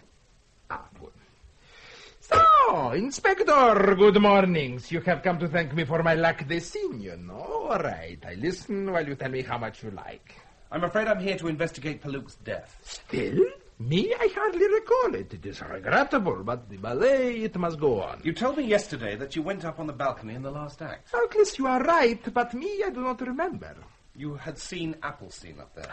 Oui, yes. I recollect now. I see him, and yesterday I fine him 500 francs. But alas, I owe him 3,000, so it not help me much. When you reached the balcony, Applesin had already left. Yeah, he was lucky. Otherwise, maybe I lose the temper, and then I am terrible. Who was on the balcony when you arrived? Mr. Stroganoff. Who was there? I do not remember. Mr. Stroganoff, I'm afraid that's not good enough. Who was there? Me. And who else? The tea. Mr. Stroganoff. I give you now Stanley. Stanley, he's very, very clever boy. He show you everything. Goodbye. Stanley, go away. Yes, Inspector. Mr. Stroganoff, will you tell me who you saw on the balcony? I tell you, I do not remember. Then I will tell you. If you know why you ask. The tea. Our good Pucci. My friend, it is about Pavel Bunia. And what about him? He is to dance Petrushka tonight. You know he is. But he is so bad. When I danced Petrushka so magnificent yesterday, I said to myself, I am superb. Surely our wise director, Stroganoff, will now see that I must dance the part. But you are still blind. You have given him to Pavel, who dances even worse than Anton. My friend. You do not need to tell me that you are the greatest Petrushka I remember when you danced him in Moscow. And Stravinsky himself, he turned to me with tears in his eyes and he say, that is how my Petrushka must dance. Yes, I give the music, but only Puchik is Petrushka. Only Puchik is Petrushka. That is long ago now, my old friend. We are not young men now. No. We must be careful. It is a role very strenuous. Regard yourself. What would happen to the ballet Stroganov if Pochik were injured? Yes. Be assured, my friend, all will be well. Thank you, Monsieur le Directeur. Yes, my friend. That one, he was a great dancer, a great artist. If you like, I'll tell you his story when I first see him. Mr. Stroganoff, I have been inspired with the most colossal idea that ever happened to anybody. Ah, Nevajno, come in and propound it. Sit down, have a cigarette. You are not in a hurry, no? I present you to Monsieur Quill. He is a great lover of the ballet and also a policeman. For you, Monsieur Quill, you have the pleasure to meet the choreographer of the future, Nicolas Nevajno, whose work you must learn to love, though, alas, it takes time and much money. We will now listen to his new idea. Mr. Stroganoff. It is superb, I tell you. But first, you send me small check? No. All right. I still tell you. This morning, I find a paper on the bus, so I read it. And I notice that the red shirts, they are angry. And the black shirts, they are angry too. The brown shirts, they are making speeches. The yellow shirts, they are insulted. And the green shirts, they may not wear it. All the nations, all the politics, all the armies, it is shirts. Very well, I decide. We will make the symbolic ballet with many shirts. How many shirts? Not many, say 4 dozen. 2 dozen. Silk, it is very expensive. This will not be in silk. Silk is not modern. They will be of aluminium. That is settled. The first scene, it is New York in 100 years. The skyscrapers, they are twice as high. We have bun on the back cloth. The setting, it is constructivist. Upstairs, a big aeroplane with machine gun. Downstairs, a prison. That too is symbolic. Then we see the dictator in orange shirt. Pavel! It is possible. He danced an oration to the corps de ballet, who wears the bandages around the mouth. That too is symbolic. The next scene... Another scene? You ruin me. Maybe. There will be 7 scenes and an apotheosis. Each shall have its shirt and a back cloth that is unique. All the best composers, they shall write the score. Stravinsky, Ravel, Prokofiev, Honegger, Poulenc, and maybe Constant Lambert. Picasso shall do the decor, and Peter Arnaud the rideau. Never will the world see a ballet like it. Never shall they see it. But it is colossal. It ruined me. All right. In that case, now that you save the expense of production, you send me a small check till Wednesday? No. All right. And Monsieur Quill, perhaps you signed it? No. All right. That one is great artist, too. If you like, I tell you his story. On the contrary, you will tell me that you saw Pavel on the balcony. This scoundrel! He was there? Then I find him, too. I cannot think how I come to overlook him. Neither can I, particularly as he was in the Moor's costume. The balcony, it was dark. On the contrary, it was well lit. I did not have my glasses. You don't wear glasses? I was looking at the conductor. Have a heart, Mr. Stroganoff. Do please admit it. I've several witnesses who saw him up there. Inspective detector, you should have told me this before. Then I do not try to lead you around the gooseberry bush. Why did you try in the first place? But it is simple. If I tell you I see Pavel on the balcony with a gun, maybe you arrest him. No? Who then shall dance Petrushka on Wednesday week before Benoit himself? If he come.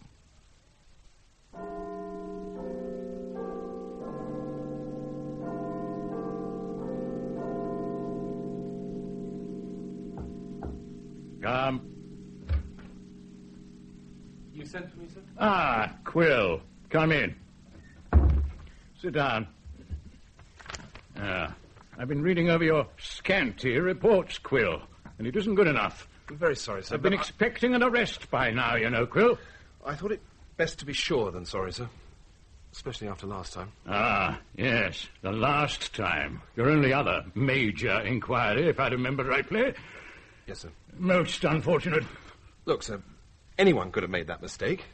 I mean, the whole block of flats burning down, and the restaurant, and the club, and the owner had not only a heavy overdraft and no tenants, but an insurance policy due to lapse the following week, and he was seen just before the outbreak of the fire, fondling a can of petrol. There is no excuse for jumping to conclusions. Nobody told me there was a gas leak. The Yard doesn't like being sued for wrongful arrest, Quill. No, sir. As long as that is clearly understood. Yes, sir. Seems to me this ought to be a fairly simple case. I would have expected you to be greeted at the stage door by an hysterical young dancer confessing everything. In fact, sir, I was met by the stage doorkeeper who wouldn't let me in. If Mr. Stroganoff hadn't come along...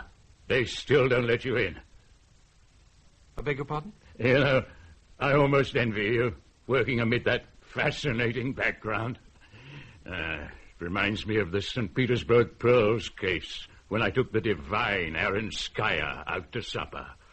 Who? It was before your time. She was a famous dancer and very, very beautiful. Mind you, she had a will of her own. She still has. So beautiful that I could not find it in my heart to be cross with her when the stolen pearls turned out to be a stunt for the papers. The first of its kind, I believe. She was beautiful. Beautiful. And what is more, she liked me. She likes me, too. But alas, she is no longer beautiful. Pardon? She's with the Stroganoff company now. By gad, she isn't. They're giving Petrushka tonight. You've seen Petrushka, no? What? Sorry. Petrushka, eh? I haven't seen Petrushka for years. Not for years. Book me 2 seats for tonight. Certainly, sir. No, 1 seat. Aronskaya, eh? Well, Grill, what have you to report, if anything? Just one thing, sir. I would like to apply for a warrant for the arrest of Pavel Bunya of the Stroganoff Company. Mais ma chère, soyez raisonnable. There is no one else to dance Petrushka. Very sorry. The tickets, they are sold. The dancers, they are ready. The audience, it comes damn quick. And poof, there is no Petrushka. Sorry. I have to return all the monies, and again I am broke. You don't wish that, no. Sorry. But for you, what is the difference? You wish to arrest Pavel now? I consent that you arrest him later.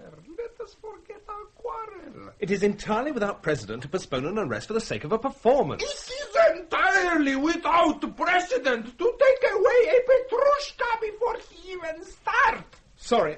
You are frightened that he escape. But that is stupid, my friend. The imbecile. He is on stage all the time. He will not go till he take his curtain, and when he come off, poof, you arrest him. All right? Mr. Stroganoff. Whiskey and soda? There isn't any. Merci. Voila. Mr. Stroganoff. Say why. Oh, all right. My friend.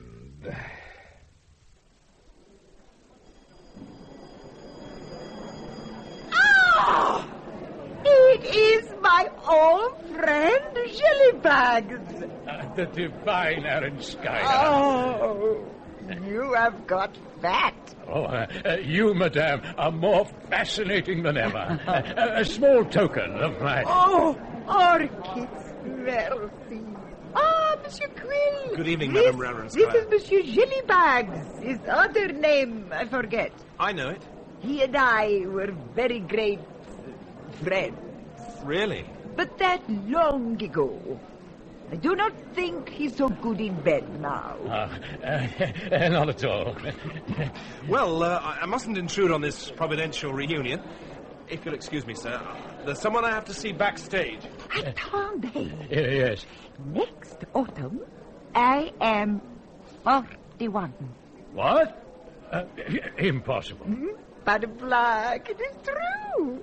And to celebrate it, I give a little dinner in Vienna. 32 couverts.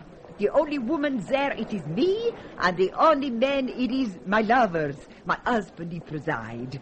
You make me the compliment of coming. You are the favorite of all my lovers. Oh, and now you come with me to my box, and you will see that no ballerina today can dance like I danced once.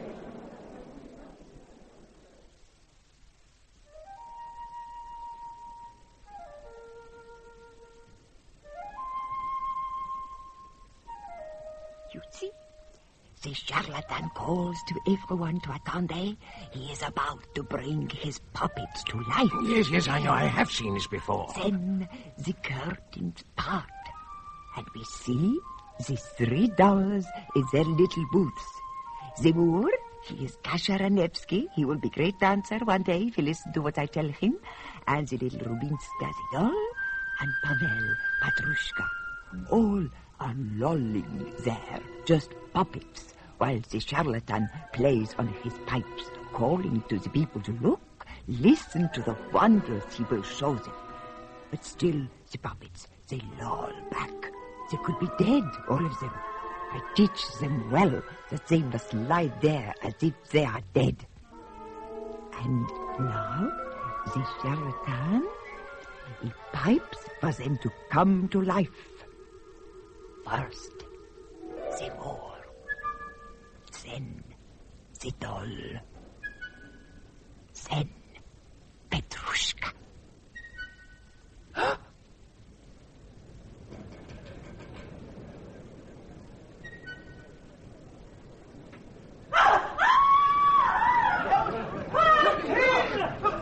A bullet in the belly. Another clown dances to death. Still lifeless, a slow red patch steeping through his blouse, the clown lay dead. Today, the ballet Stroganoff mourned the passing of the second star to die in the past week. Pavel Bunya will dance no more. Russian impresario Vladimir Stroganoff vowed today. A hushed, packed audience watched unbelieving. Veteran star of the Russian ballet, P. Putik, who once danced Petrushka before Stravinsky himself, said today... Unresponsive to the magician's call. Mr. Stanley Spencer, right-hand man to the great Stroganoff himself, said today... Perhaps the most touching comment of all came from Aranskaya, once prima ballerina assoluta of the ballet Stroganoff, who said simply, "I loved him."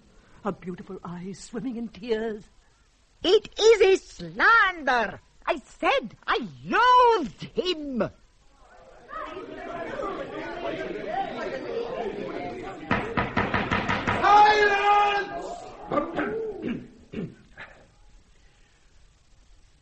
You are Vladimir Alexander Stroganoff. But of course. You are the proprietor of the Stroganoff Ballet, at present performing at the Collodium Theatre. We try to get Covent Garden, but the Basil, he get there first. What? On the night of the 6th, you gave a performance of a ballet called Petrushka. In this ballet, Anton Paluk was found shot. This I know already. I understand that it was on your orders that the body was removed from the stage before the police arrived. But of course, I give all the orders in my company. Silence! What made you do this thing? But what else can I do? Would you wish that I leave poor Anton in the middle of the Ajax decor? A ballet that never could he support. He had no ties. It is well known. Silence! But it was essential to continue the performance that night. With your dancers shot? We do not continue yesterday after Pavel died, and look what happened. Many people, they try to get their monies back. So your box office meant more to you than the death of your leading dancer. The ballet, it must go on. Silence! Ma chère, I put it to you as one artiste to another. Where would my ballet be if for every little accident we make stop? Our work, it is to us everything. We eat, we drink, we love, we kill. But first of all, we dance. Mr. Stroganoff! In blood there are riots, but my company, it perform every night.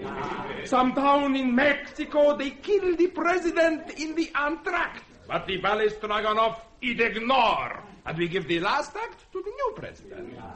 They shoot him too next week. It was very sad. But and then there was Paris. Mr. Stroganoff! Big night, fashionable audience, all seat paid for. Pilaf was with us then. He danced Petrushka that night. And then, half hour before the performance, I go to his dressing room and poof. He suicided. But do I lose my head? No! We give instead Casse-Noisette in its entirety. A little under rehearsed, perhaps, but the audience, they are pleased. And then later I give the role of Petrushka to yeah. This is very curious. My 3 Petrushkas, they all dead.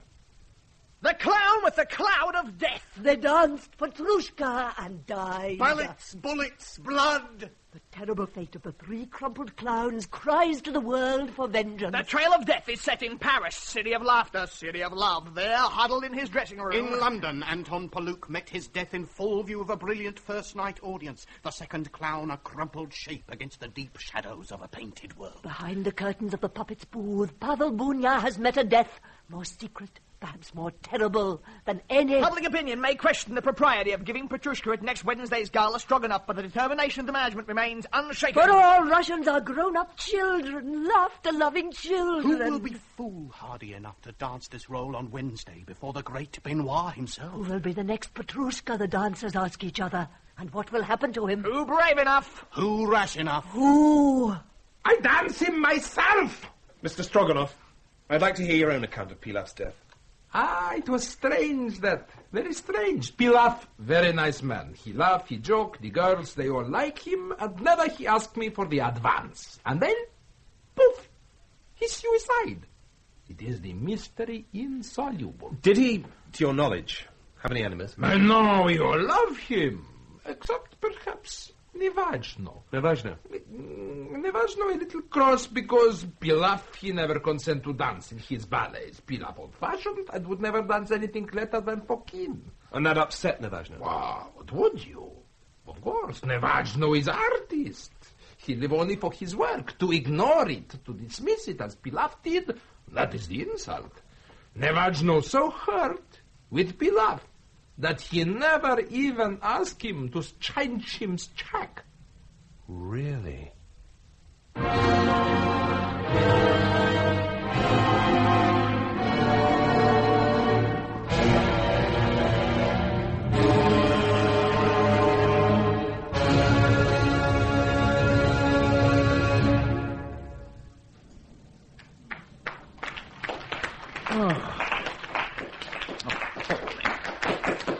I take it you don't like Nevazhno's work. Does anybody? No. I found it interesting. Did you, indeed? Though I can't say I quite followed it all. I mean, I read the program notes, and I know the station is the universe, and the train is fate, and the passengers the noble emotions of the human soul and all that. But still, I didn't quite get... Why, I wouldn't bother. The man's just mad, that's all.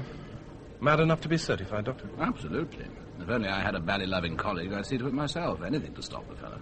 But who, then, would dance the more on Wednesday before Benoit himself, if he come? Yes, indeed. For a moment there, I'd forgotten about the murders.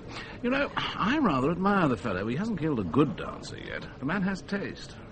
I wish he'd exercise it more often.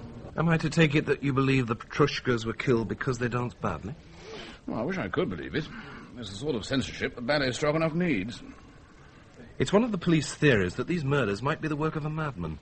You mean someone whom the sight of a Petrushka prompts to homicide? Perhaps. Might be something in it. I had a patient once who felt that way about crooners. But then his wife had eloped with one. A ballet dancer would hardly mind that. Oh, agreed. Take Nevazhno, for instance. Call him every name under the sun, sleep with his mistress, slap his face, he won't even notice it. But any slight to his work brings him foaming to his feet. Yes, I've noticed that.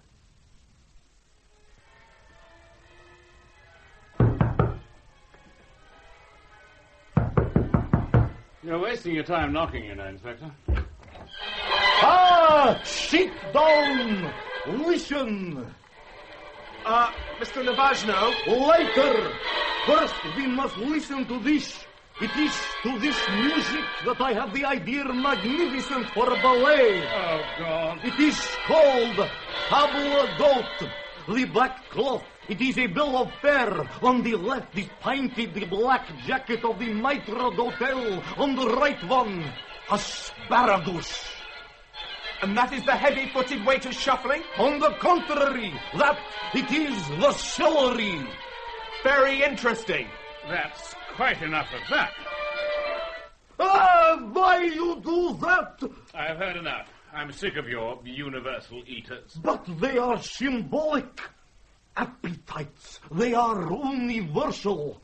Man, he is hungry for food. The nations, they are hungry for territory. Appetites are not balletic. Neither is that music. Everything that I do is balletic. I could take the sujet of the Royal Academy, and in my hands it would become beautiful and symbolic and balletic. You've never been to the Royal Academy? Naturellement. It is not necessary. Diaghilev did not go to Purser to commission Scheherazade. Massim did not visit Hamleys for La Boutique Fantasque. And I myself was led blindfold through the Gare du Nord, lest what I might see should influence my ballet. That is obvious. You liked it. It is unshackled, n'est-ce pas? Untrammeled, libre. Nothing there of the petit bourgeois with his season ticket. And nothing there of ballet either. Imbecile! I enjoyed it very much.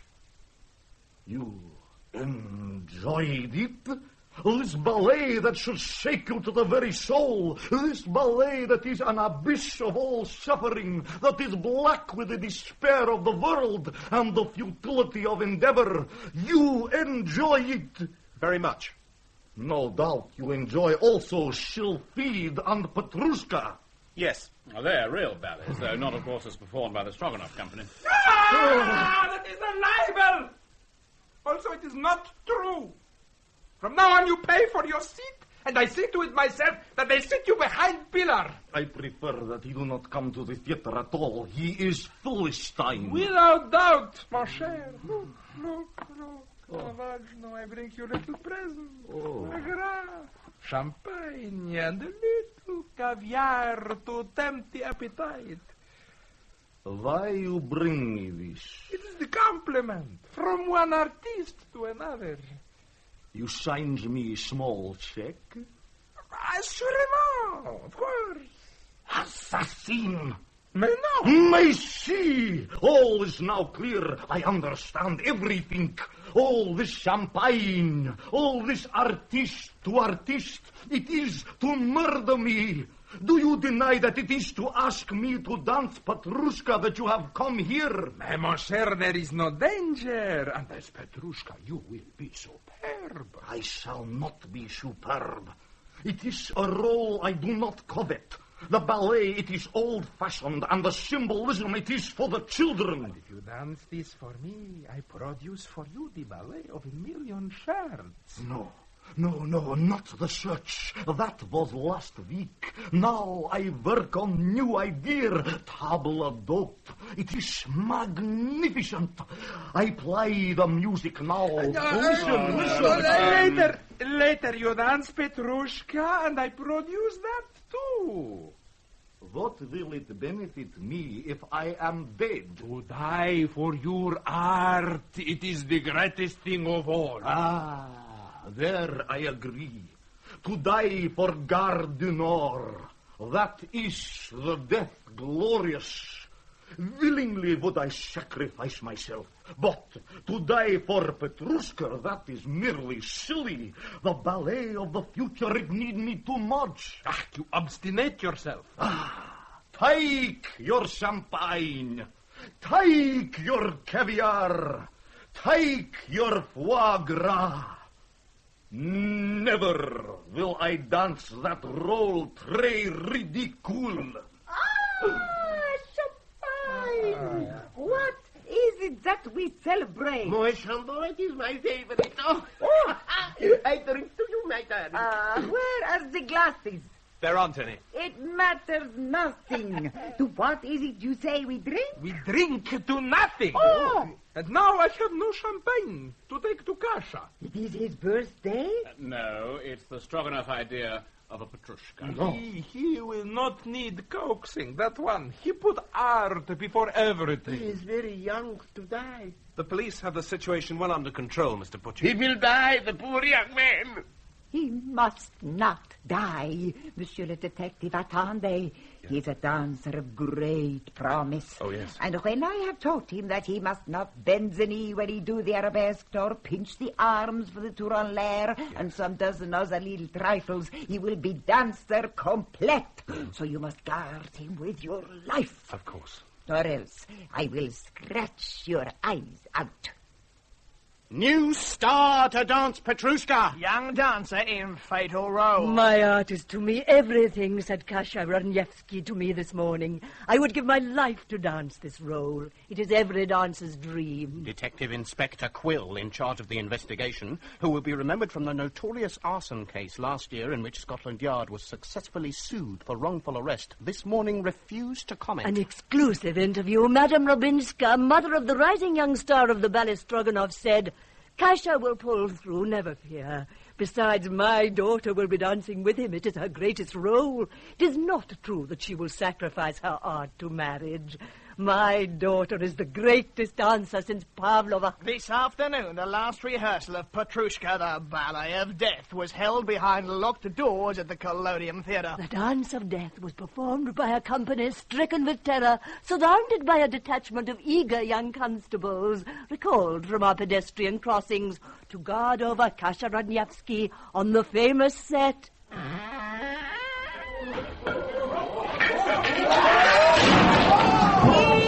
It is hopeless. You take your policemen away immediate. Your policemen, they ruin the ballet. They will not mingle. And also, they knock down the set. But they only have to walk about. How they walk. Have you seen them? Well, of course, they're not trained dancers. That I realize. The audience, they will realize it too. Better far that Kasha should die than that Benoit should see such atrocity. No! Mr. Stroganoff, what's the matter? Benoit, he does not come. What you say? Benoit does not come? Have I not just said so? But tonight I dance the charlatan, and Benoit does not come. You think Benoit he care about your charlatan? It is a small role, but important. Well, after Kasha die, doubtless I dance Petrushka, and then Benoit come. Pucik is true artist, no? Though for what purpose tonight, when Benoit he not come, I do not know. 2,000 others will see it, Mr. Stroganoff. Ah, no, my friend. These people have not come to see ballet. They have come to see murder.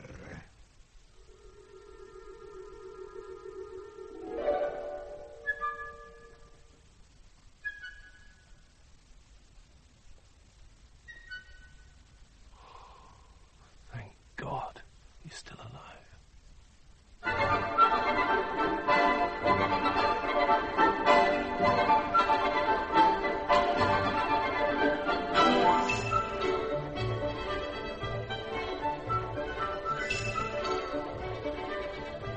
God, he's dancing well.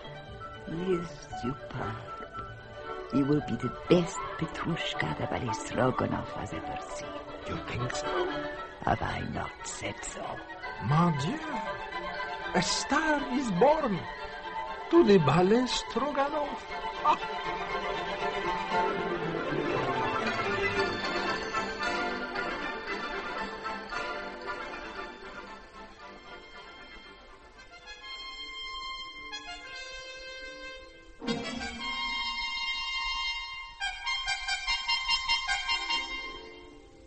It's no use. I cannot shoot him. He danced too well.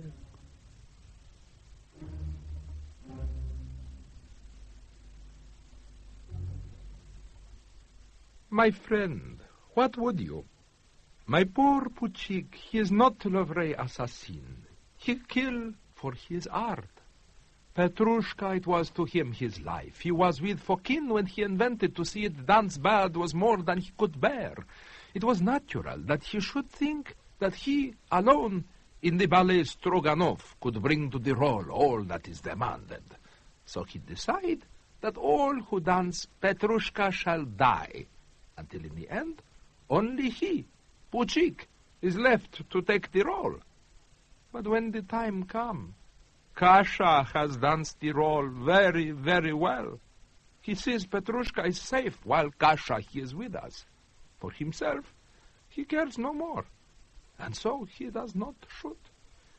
You will understand now, mon cher Queville, that it is not an assassin, but an artist that you have put in a pretty home in Sussex. He writes to us often, and he tells us he is happy, and often he dances Petrushka to the other guests. With us, all is well. Kasha and Rubinska, they married now. They dance better every day. Walty, he always watched the stage now. No one is dead since London. The ballets Stroganov still go on. Aranskaya said to me only yesterday.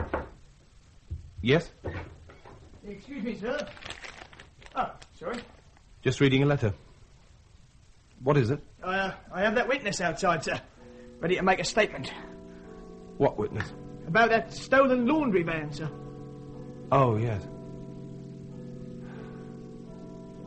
Better bring him in.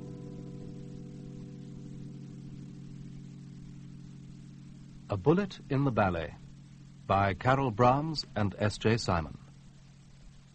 In the ballet Stroganov, Simon Callow played Vladimir Stroganov, Sean Phillips, Arenskaya, Boris Isarov, Pavel Bunya, Nicholas Grace, Nicholas Nevajno, Karen Asko, Rubinska, Jennifer Piercy, Madame Rubinska, Vladek Shebel, Serge Apozine, Edward D'Souza, Balletto Medico, Tim Reynolds, Volte Subito, Andrew Branch, Stanley Spencer, and Peter Woodthorpe, Puchik. From Scotland Yard, Trevor Nichols played Detective Inspector Adam Quill, Sean Prendergast, Sergeant Banner, and John Church, the Snarl. Sheila Grant played Petunia Patch, and James Good, the man who knows everything. Balletto mains, critics, and members of the public were played by the company. The rehearsal pianist was John Owen Edwards. A Bullet in the Ballet was dramatized for radio by Pat Hooker and directed by Ian Cotterill.